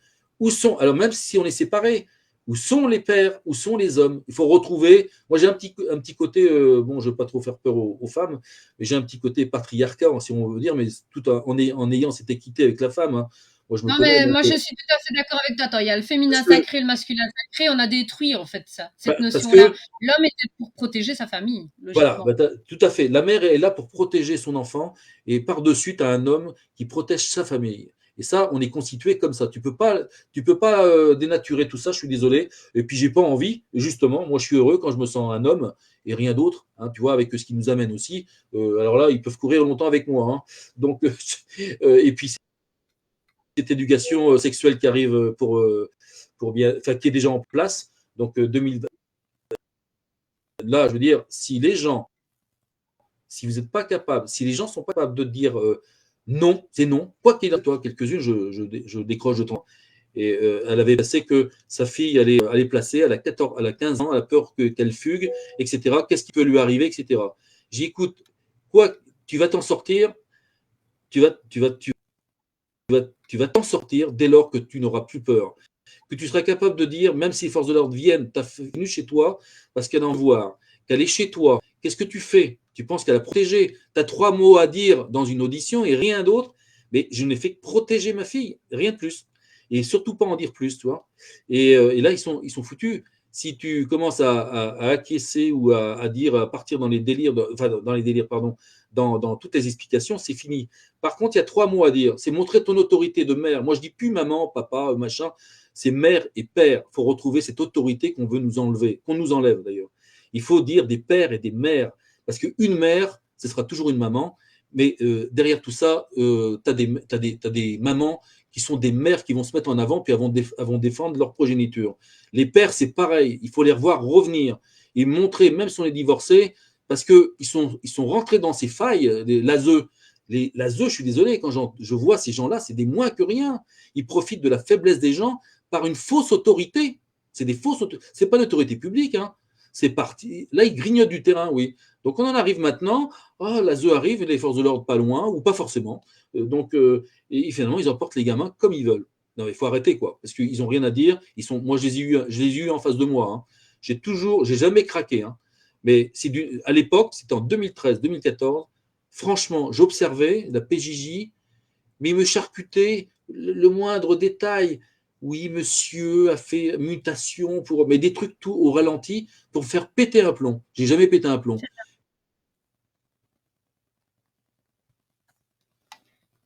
Petit problème de connexion. Mais dans ma tête, je me disais, ça remonte, vous voyez, j'ai l'expérience. Oui. Je dis, mais attends, c'est des méthodes nazies qui sont en train. Ils charcutent. Tu m'entends? Oui, bah, tu as une mauvaise connexion, comme a fait exprès, tu dis des choses très intéressantes et je pense que tu emmerdes un petit peu le. Ah oui. Là, tu m'entends? Il faut s'y attendre. Oui, là, je t'entends, mais c'est un peu décalé. Bon? Ah, ouais. Oui, je t'entends, mais c'est décalé. C'est pas facile là-dessus, ouais. Et puis. Alors, moi, ce que j'aimerais bien, c'est que tu reviennes sur le sujet de Sandrine. Ah, Sandrine. Alors, Sandrine, là aussi, je te l'ai dit tout à l'heure, j'ai mis toutes les procédures, on va dire pratiquement toutes. Sandrine, elle est arrivée, elle m'a rejoint en février 2021, toi, elle m'a appelé. Et donc, elle m'a exposé son affaire, hésité, toi, parce que j'abordais vraiment. Au moment où vraiment je commence à m'y intéresser, bon, j'ai du vécu quand même derrière, donc c'est pour ça que je crois à ce qui arrive à tout le monde. Parce que j'ai vu ce qu'il faisait, sans trop comprendre, autant que maintenant, évidemment. Et donc, elle m'a expliqué son affaire. Sandrine, je passe un peu sur le passé. Avant, elle était avec un homme qui a fait croire que c'était le père, et puis qui avait des droits de visite. Hein, donc, une fausse déclaration en mairie déjà. Et on arrive en 2016, il se passe des choses déjà sexuellement en cours ces droits de visite. Donc, elle s'alarme. Sandrine est très émotive. Elle est très, enfin bon, comme toute personne normalement constituée. Sauf qu'elle connaissait. Il y avait déjà une plainte pour violence. Alors, on recommence le truc quand même. Dès que vous déposez plainte contre le père agresseur, par exemple, au lieu d'avoir du pénal, on se retrouve dans les bras de la juge des enfants, on le sait, la ZE, etc. Donc, il se retrouve avec des droits de visite. Des choses sont remarquées et puis et dénoncent, quoi. Mais il a fallu arriver à 2018 où elle a la preuve par un médecin généraliste que là, ce coup-ci, elle a été violée, sa petite, de 4 ans. Et donc, dès lors, elle a déscolarisé sa fille de 4 ans au mois de juin. Hein, c'est vraiment la fin de l'année. Donc, le service gardien, qui est le même que maintenant pour Nadège Rimmer l'année dernière, où je suis intervenu pour son bébé qui était arraché. Donc, c'est un homme, et je le connais très bien, on l'a attaqué au pénal, hein, mais il est invulnérable pour l'instant, parce qu'il enlève les enfants, il en a après les femmes, il en a après les enfants, il remplit les pouponnières, enfin, c'est Clermont-Ferrand, c'est ça. Et ça t'est même. Attends, tu parles d'un directeur d'ASE, là? Non, d'un service gardien à la base, hein, c'est vraiment au plus bas. D'accord, ok. Ouais. Ça va? Donc, j'ai là, service de la protection de l'enfance, ou plutôt la directrice de l'ASE, je l'ai réveillée avec. Je fais des signalements maintenant en tant que lanceur d'alerte, tu comprends, comme ça, avec la loi, etc. Ça ébranle un petit peu le système, là, en face de moi. Il se dit, tiens, en plus, fonctionnaire, je mets la totale, hein, donc major de police, OPJ, tout ce que tu veux, plus lanceur d'alerte. Donc, comme ça, ils savent qui je suis. Et puis, pour en venir à Sandrine, acte en main, donc certificat médical, ou une forte suspicion de viol, évidemment, ce qu'il constate, donc doit aller voir un spécialiste, mais avec les pressions de l'ASE à l'époque, enfin je dis l'ASE du service gardien en question, viennent chez elle pour dire oui, vous ramenez votre fille à l'école, machin, etc. Bah, évidemment, parce que comme ça, bah, le faux père, eh ben, il ne pouvait pas la récupérer quand il voulait. Quoi. Il y a une complicité quand même. Et puis, 2 mois, enfin, c'était le 18 juillet exactement, hein, il y a 6 ans. Et les forces de l'ordre arrivent, 4 collègues, le service gardien en question, tambourine à la porte. Enfin, c'est son fils à Sandrine qui a ouvert, malheureusement. Et là, ils sont rentrés sans papier ni rien, hein, pas d'OPP. Ils sont rentrés, ils ont sauté sur Sandrine qui était dans le canapé avec sa petite dans les bras. Donc, c'était des violences sur la petite pour l'arracher.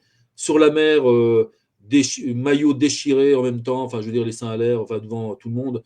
Enfin, un truc, la petite, ils l'ont cogné dans un meuble en l'arrachant. Enfin, je veux dire, est-ce que là, on en revient aux collègues de ce qu'on disait tout à l'heure avec Ronald. Oui, manque de professionnalisme, mais ça va bien au-delà de tout ça. On est en pleine violation de domicile, d'accord, parce qu'on suit quelqu'un.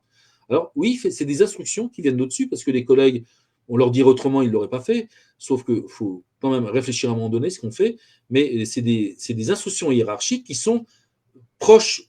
Quand il y a un président du conseil départemental, ou même moi, ou même cette personne qui se dit, qui a sûrement des influences, des appuis, toi, pour faire ce qu'il fait sans impunément, eh ben, il y a des coups de fil au commissariat, les officiers disent bon, bah, t'accompagnes, ils ordonnent, je dis comment ça se passe un peu, quoi. Ils vont dire à l'équipe, bon, bah, t'accompagnes les services gardiens pour aller chercher une gamine. Ils accompagnent, ils suivent, rentrent dans l'appartement, cherchent les nanins, puis le carnet de santé. Donc, on se demande pourquoi, soulève les draps du lit de Sandrine, on n'est pas dans la chambre de la petite. Ils sont complètement. Et puis, la petite repart, et elle, et ça, franchement, ça me fait beaucoup de peine pour elle, je la connais, parce que quand on voit comment on traite une femme comme ça, hein, elle fait quoi? Elle fait 1m65, tu vois, donc c'est pas une montagne, c'est une femme. Mhm. Et puis, deux collègues ont fait la perquise avec le service gardien. Et puis les deux autres se chargent de Sandrine, un genou sur le dos pour la menotter sévèrement. Enfin, et dans tout Tout ça, ça devant les enfants. ah oui, tout en même temps, puis l'assistance sociale, tout juste, il ne la jette pas dans les bras de l'assistance sociale qui descend les 3 étages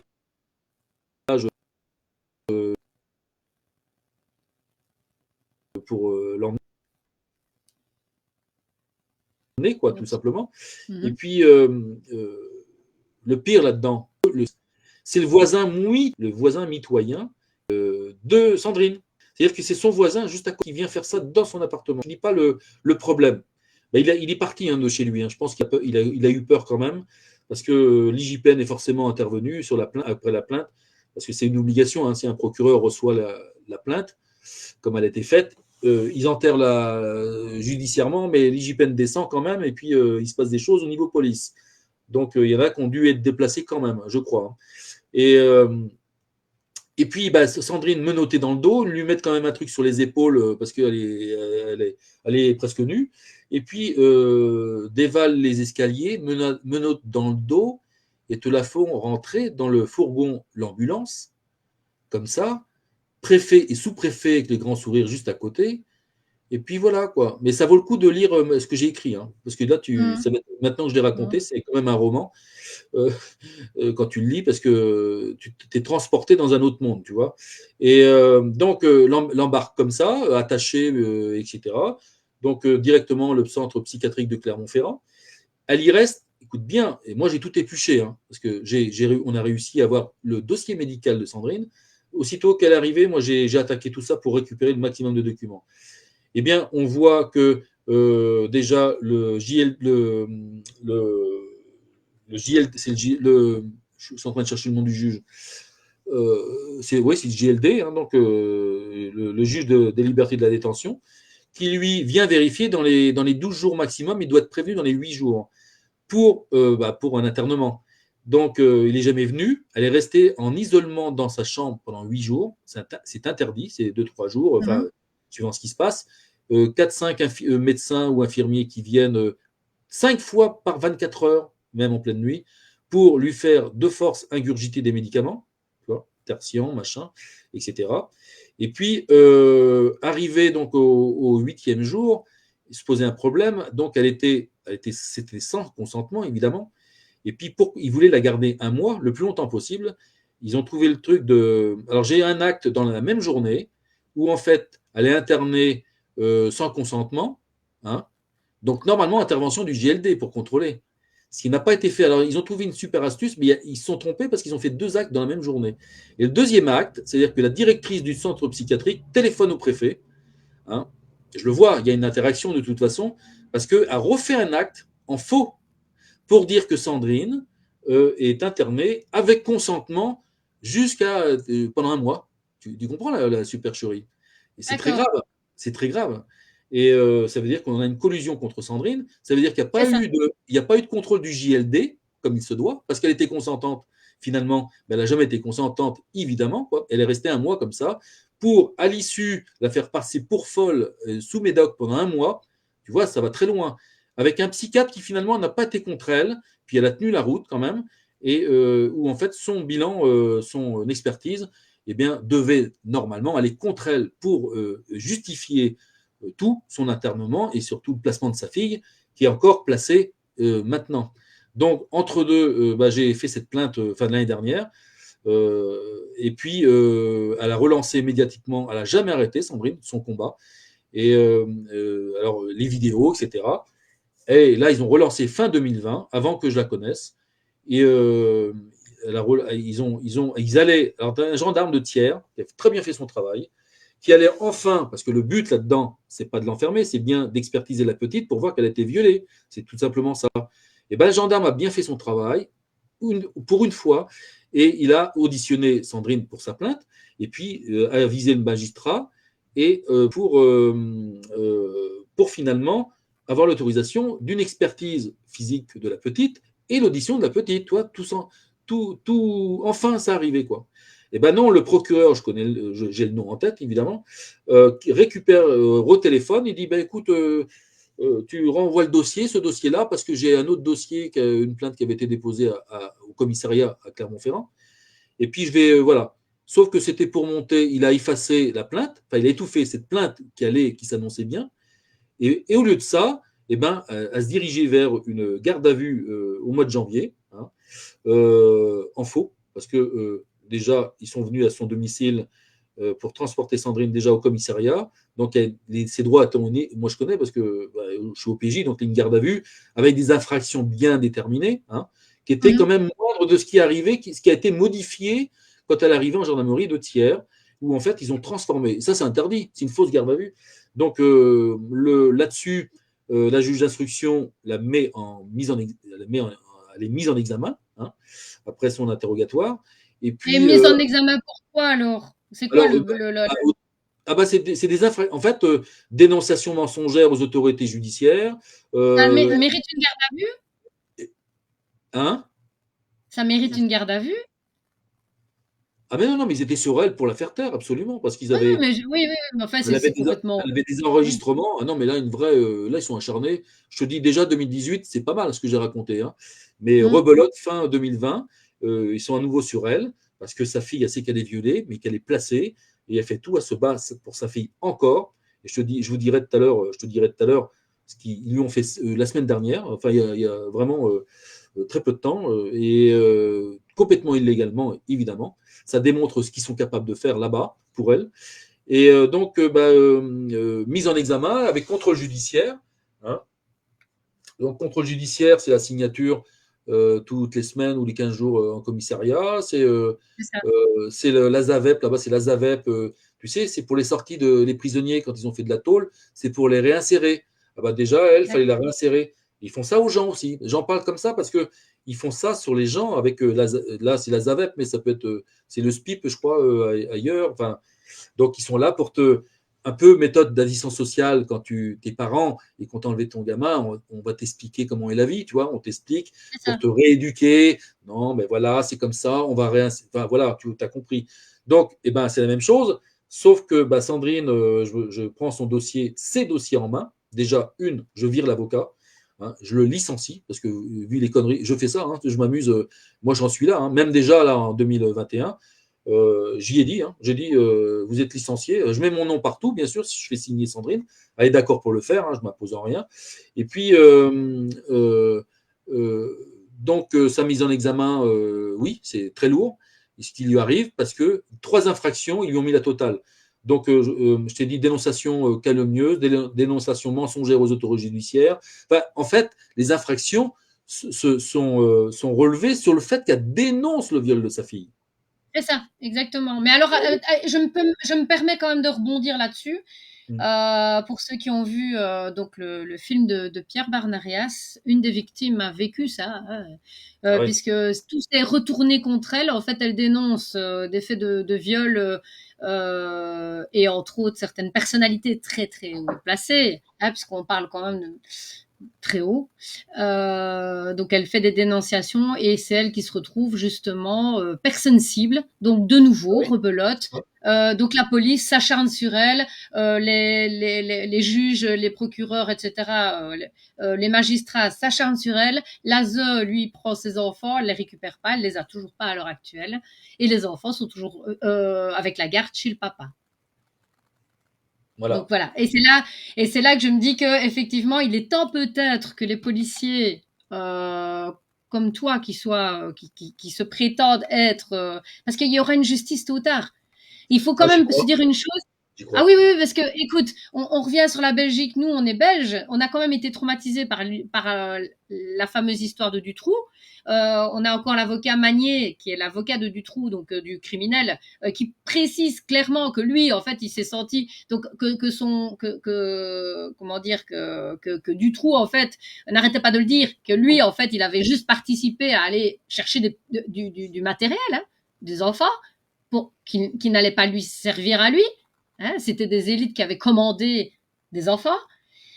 Tu as Aimé Bill, qui est un ancien gendarme belge, qui était sur l'histoire de Julie et Mélissa, qui lui aussi s'est fait démolir avec son collègue. Ils ont perdu leur place, etc., parce qu'ils se sont rendus compte qu'effectivement, il y avait une histoire vraiment très, très louche au niveau de la Champignonnière par rapport à l'histoire de Dutroux.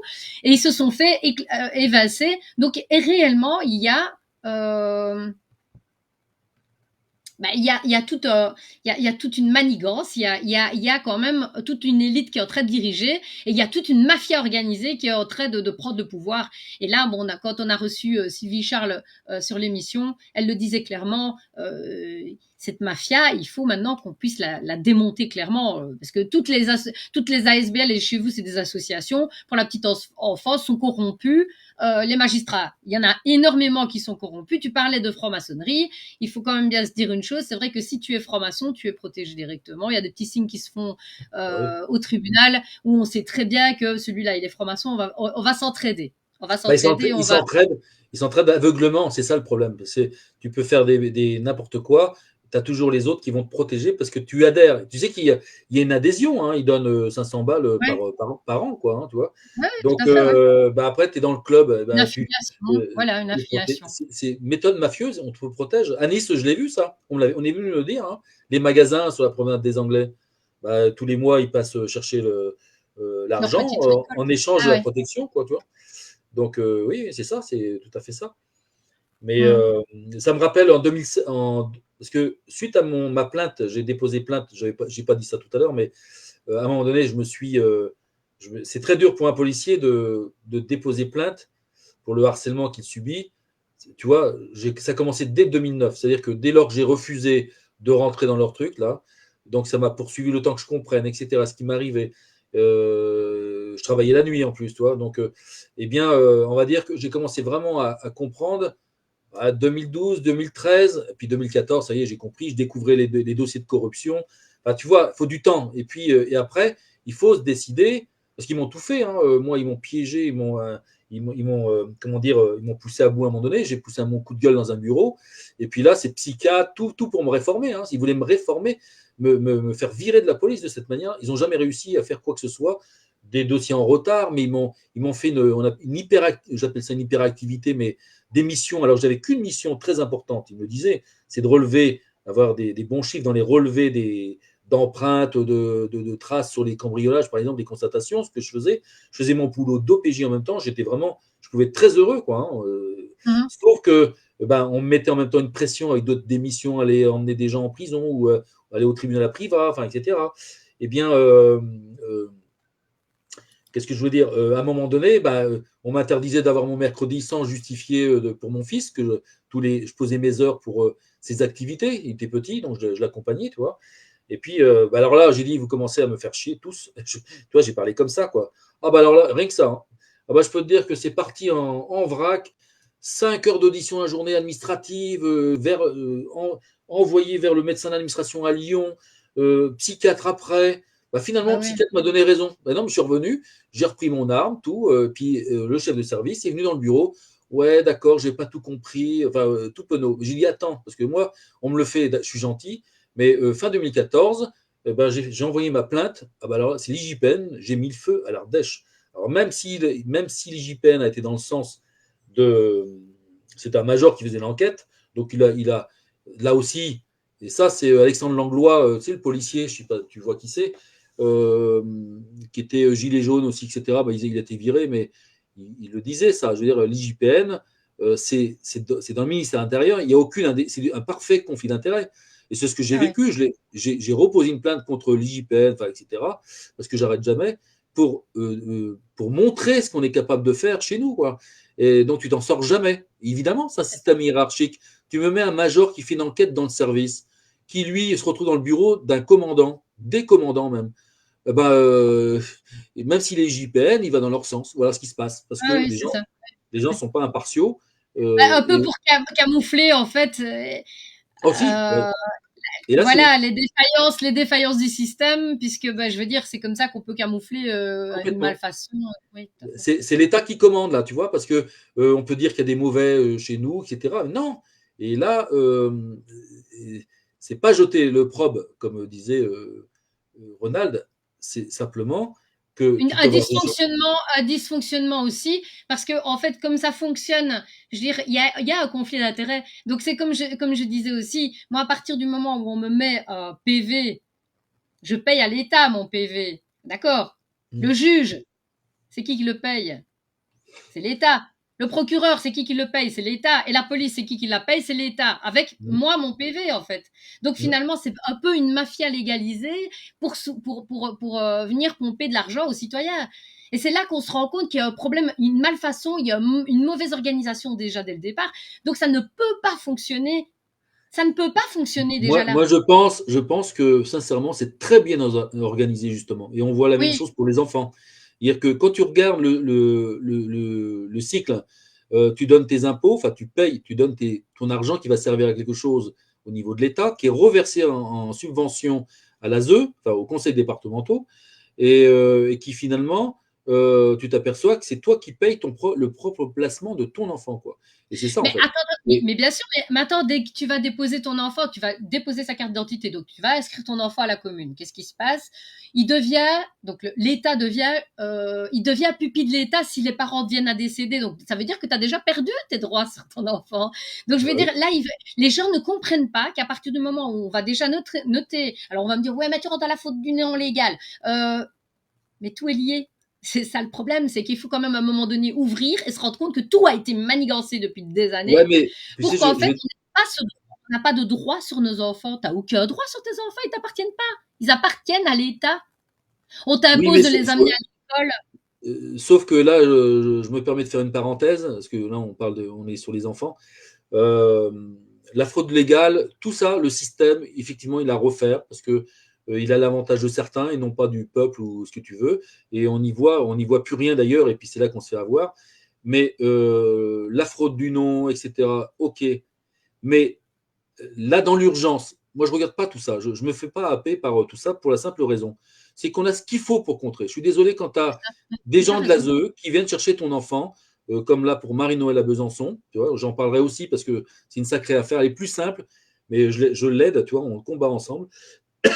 Parce qu'ils ont enlevé sa fille avec déjà un placement. C'est une procédure Bayon. Ça, il faut en parler aussi. Il y a des choses à parler en tant que lanceur d'alerte parce que j'ai beaucoup appris sur les lois qui nous permettent normalement, de nous protéger. Mais c'est à nous, avec autorité, de nous protéger parce que les juges, tout ça, ils ne veulent pas entendre parler. Hein, Ah ben non, clairement. bah oui, alors que la loi existe pour nous protéger, toi, pour faire des choses, pour dénoncer.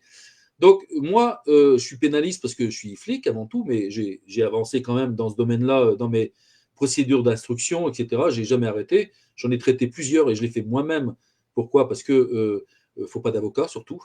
Mhm. Et puis, et tu peux, à ton initiative, en ayant connaissance du dossier entier, hein, de droit, tu peux faire des choses intéressantes quand tu te bats contre quelqu'un, quoi, avec un juge d'instruction. À condition que ce Mhm. juge d'instruction soit impartial, bon, c'est pas le cas non plus. Donc c'est difficile, mais c'est quand même un combat. Mais qu'est-ce que je voulais dire? Donc il y a des lois, il y a Le des lois, pénal, il faut le servir des pénal, lois. On ne peut les, pas se laisser distraire. Il y a les enfants, c'est ça que tu disais. voilà. Il faut vraiment agir au niveau des enfants en priorité. Donc, dans l'urgence, qu'on refasse la société à un moment donné, je ne suis pas contre, ok, qu'elle soit faite autrement, parce qu'on voit bien que certains sont favorisés immensément, pendant que d'autres, moi j'étais à Nice, je voyais des gens dormir dans la rue, puis je voyais une belle bagnole passer à côté. Franchement, je me disais, mais il y a un problème quand même dans notre société. Tu vois, on ne peut pas laisser les gens mourir comme ça sur le trottoir. Il y a un problème dans le cerveau de tout le monde, quoi. On s'habitue à des choses auxquelles on ne devrait pas s'habituer, quoi. Et on s'habitue Vacciner au à placement l'aurore. on s'est même habitué au placement, aux arrachages des enfants, quoi. Alors là, je ne suis pas d'accord. Et puis, on a ce qu'il faut pour en venir au fait. C'est que moi, je suis si tu veux, dans cette dynamique-là. J'ai réfléchi à tout ça. Oui, on peut partir dans tous les sens et très loin. Même la CPI, l'ONU, machin, etc. De toute façon, j'ai fait pas mal de choses aussi. J'ai testé pour Sandrine. J'ai vu ce qui ne marchait pas, surtout. Et j'ai vu aussi, et ça, j'ai fait déplacer 2 juges d'instruction quand même à Clermont-Ferrand dans mes actions dans ces procédures d'instruction. Parce Mhm. qu'ils font dans le faux, eux. Mais si tu les décèles, si tu mets en avant la chambre d'instruction, par exemple, ce qu'il n'a pas fait le juge d'instruction, bah, je te jure, elle a viré, elle avait la haine contre moi en 2022 parce qu'elle s'est retrouvée mutée en tant que substitut du procureur à Lyon. Et puis, elle l'a dit à Sandrine, quoi. Pourquoi? Parce que c'est pas que j'attaque les juges, mais c'est qu'avec le pénal, si tu fais bien ton boulot, si tu montres bien ses failles, mais aussi des gens qui enlèvent ton gamin, illégalement surtout.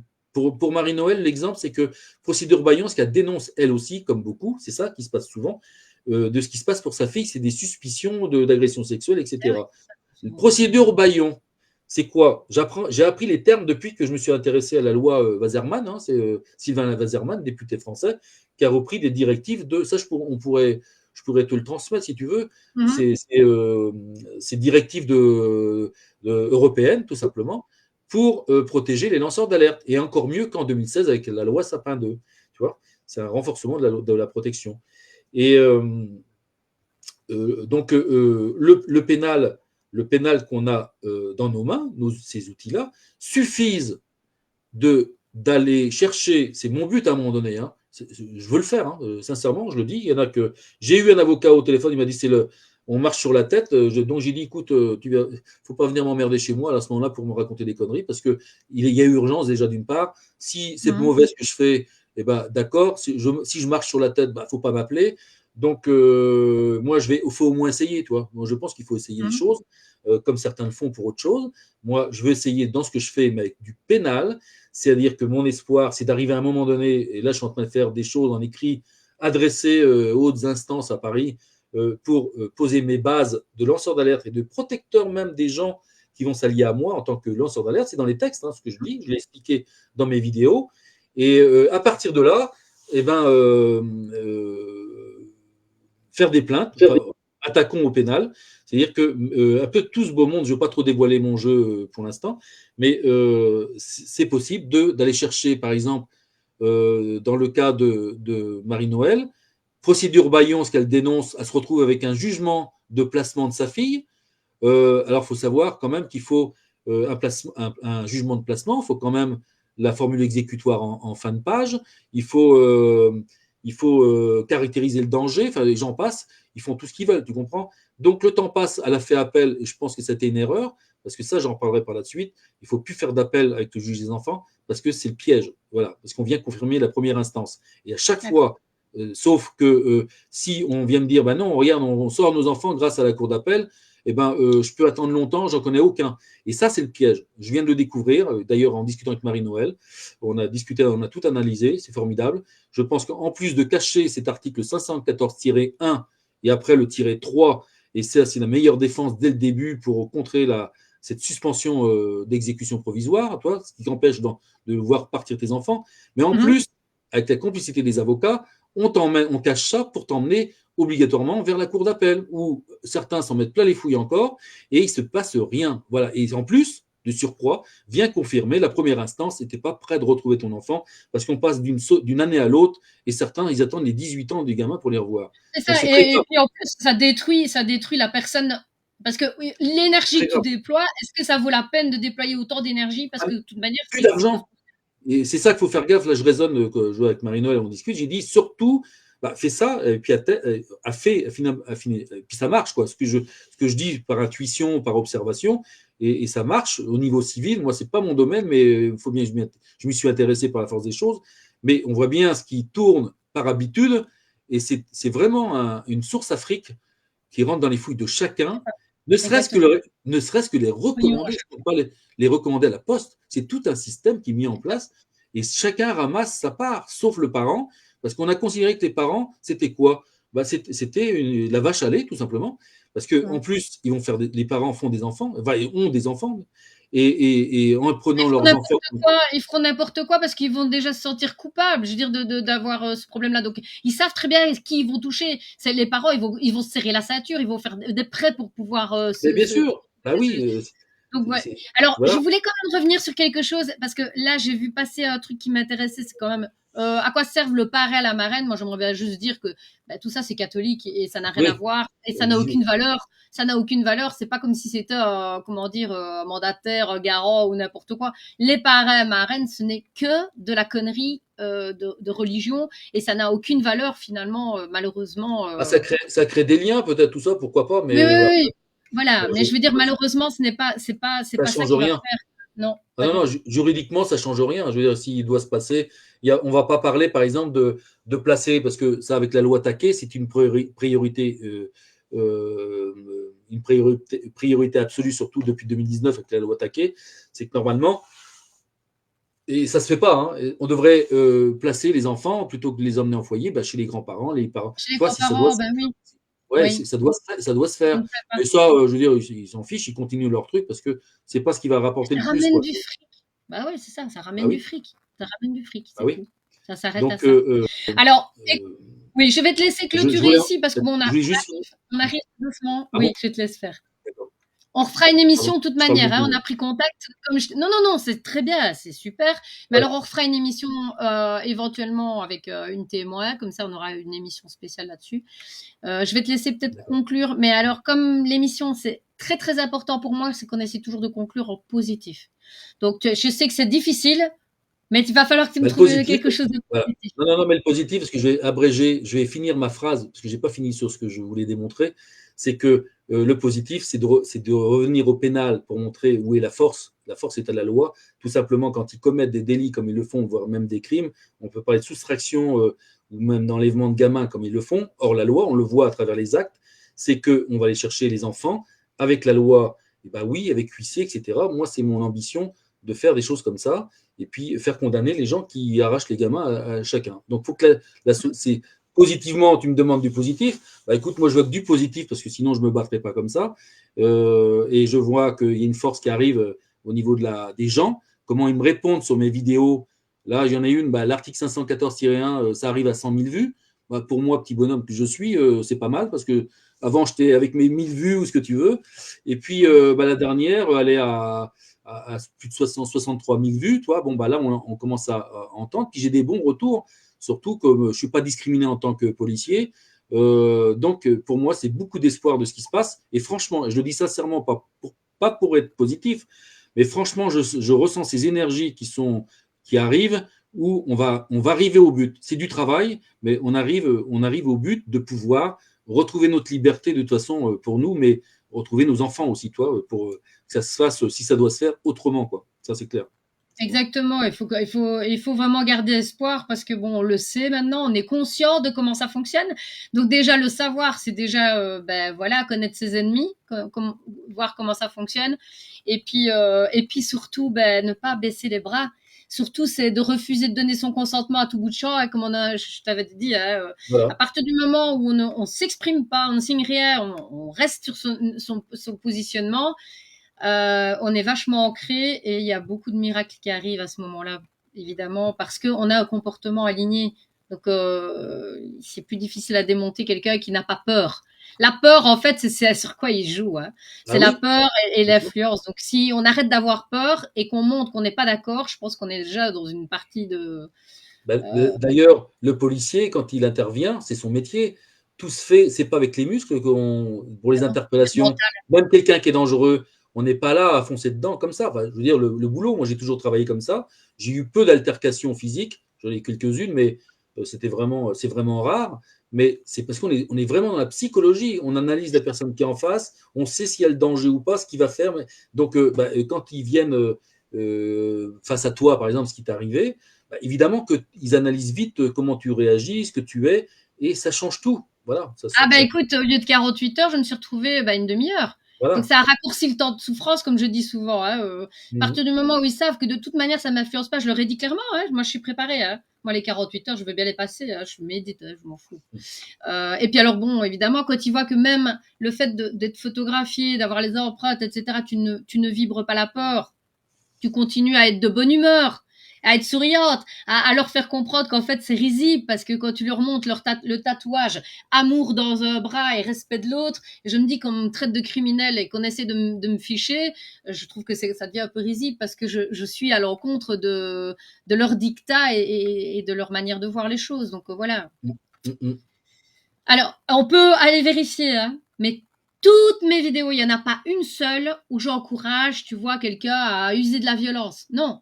Je dis qu'il faut refuser de consentir, il faut ne pas avoir peur, mais j'ai jamais employé des termes où j'encourage quelqu'un à prendre les armes, quoi que ce soit. Jamais. Jamais, parce que je suis contre ça. Moi, je suis contre la violence. Mais comme Mhm. tu dis, de manière psychologique, on peut être beaucoup plus fort parce qu'on Bah, est indémontable. ce qui nous manque actuellement, ce qui est parti, parce que ça fait partie, enfin, je crois que c'est ce qui a été mis en place par le système, c'est d'arriver sur le plan psychologique, hein, c'est de diminuer nos forces d'autorité de parents. Toi, je reviens toujours aux enfants, moi, mais ou de citoyens, tout simplement. C'est qu'ils sont arrivés à nous culpabiliser déjà d'une part, alors qu'il n'y a pas lieu, mais aussi de nous infantiliser. Tu vois, Mhm. on a une autorité, puis il faut dire oui papa, oui maman, mais non, on doit plus être là-dedans. Je le répète, ça c'est ma théorie, hein, c'est mon Moi, je suis tout invention, à fait mais d'accord. c'est des pères et des mères maintenant, tu comprends? Parce que tu Exactement. remarqueras, euh, Exactement. on- la maman, tu vois, on t'infantilise en disant ça. Que ta fille, que tes enfants te disent ça, ça c'est bien, enfin c'est normal. Mais que un autre, quelqu'un dit vous êtes la maman de. Moi je reprends les gens, pour moi ça m'agace. Franchement. Le mot maman, c'est uniquement un mot Bah, d'amour. bah oui, c'est un Papa, mot un d'amour. mot d'amour. L'autorité parentale, c'est père et mère. Et quand mon fils me dit papa, mais je suis, même encore, hein, il me dit papa, mais je sens, j'entends c'est sacralisé ça, c'est-à-dire ça nous appartient, tu comprends? Oui, C'est tout à à fait. nous, c'est entre l'enfant et nous, il faut le garder précieusement. Et tout le monde s'est accaparé, la maman, le papa. Ouais, bah, moi, ça m'insupporte parce qu'on a oublié le père et la mère. Et ça, c'est volontaire, je suis sûr, parce que je veux qu'on retrouve des pères et des mères, les Ouais. manches retroussées, et qu'on aille chercher nos enfants. Voilà, c'est tout simplement ça. On Et revient c'est au problème possible. de la novlangue. La novlangue, c'est cette manière de déformer la langue française pour infantiliser. Mais tu as tout à fait Ah raison. ouais, Je ah suis ouais, complètement d'accord. Ben, voilà. écoute, Franck, un tout grand merci pour ta présence. Bah, c'est Merci moi. pour ton témoignage, pour ton honnêteté et pour ben, voilà, ta franchise, puisque bon, c'est ce qu'on attendait sur l'émission aussi. Mhm. Ben, on encourage nos auditeurs, bien évidemment, à partager au maximum l'information, puisque ben, c'est leur rôle de colibri. On compte bien sur votre aide. On rappelle les différents sites. Donc, ton site à toi, ben voilà, donc police juste corrompu.net. Et alors, ton Mon TikTok. TikTok, Ouais. voilà. Donc c'est Donc, comme ça, pour ceux qui. C'est ça, je fais un copier-coller, donc normalement, c'est bon. Et alors, pour ceux qui suivent Ronald Guillemont, on a profession gendarme. Donc moi, j'encourage même les gendarmes. J'encourage les gens qui sont en uniforme. À un moment donné, prendre contact avec vous et de pouvoir vous soutenir dans votre travail, même s'ils ont peut-être peur de peut-être se montrer, etc. Au moins qu'ils montrent. Vous avez besoin d'encouragement et tu l'as montré tout à l'heure. Tu m'as dit il y a 2 collègues qui ont été là et qui m'ont dit que c'était important. Ça t'a fait, c'est porteur pour toi. Hein. Ah Je veux oui, dire, c'est de se sentir légitime. On a besoin d'un soutien. Donc c'est le même, innovant même. ben, tant mieux. C'est la preuve que les mentalités sont en train de changer aussi. Donc c'est quand même encourageant aussi. Donc pour tout le monde. Ben voilà. La semaine prochaine sur Anactu, nous recevons Rémi de Juste Milieu. Donc ce sera un peu plus dans la bonne humeur, mais toujours dans la mise en lumière des défaillances de la société, avec un peu plus d'humour. Merci à tous pour votre fidélité. Je remercie encore tous les auditeurs qui nous encouragent de quelque manière que ce soit pour qu'on continue. On a besoin de vous. Vous savez que nous sommes, c'est grâce à ça d'ailleurs, c'est parce que nous ne recevons pas de subsides et nous ne recevons pas des dessous de table. Nous ne vivons qu'avec peut-être des dons et c'est pour ça que nous sommes devenus incorruptibles. C'est qu'on ne doit rien à personne. Et ça, c'est quand même une force. Donc voilà, nous remercions tout le monde. Une toute belle soirée. Merci encore, Franck. Et quand tu veux, on s'organise de toute manière pour la suite pour soutenir les mamans. C'est très important pour nous aussi de le faire. Ça va? Okay. Une toute belle soirée. Bonne nuit à tous. Au revoir.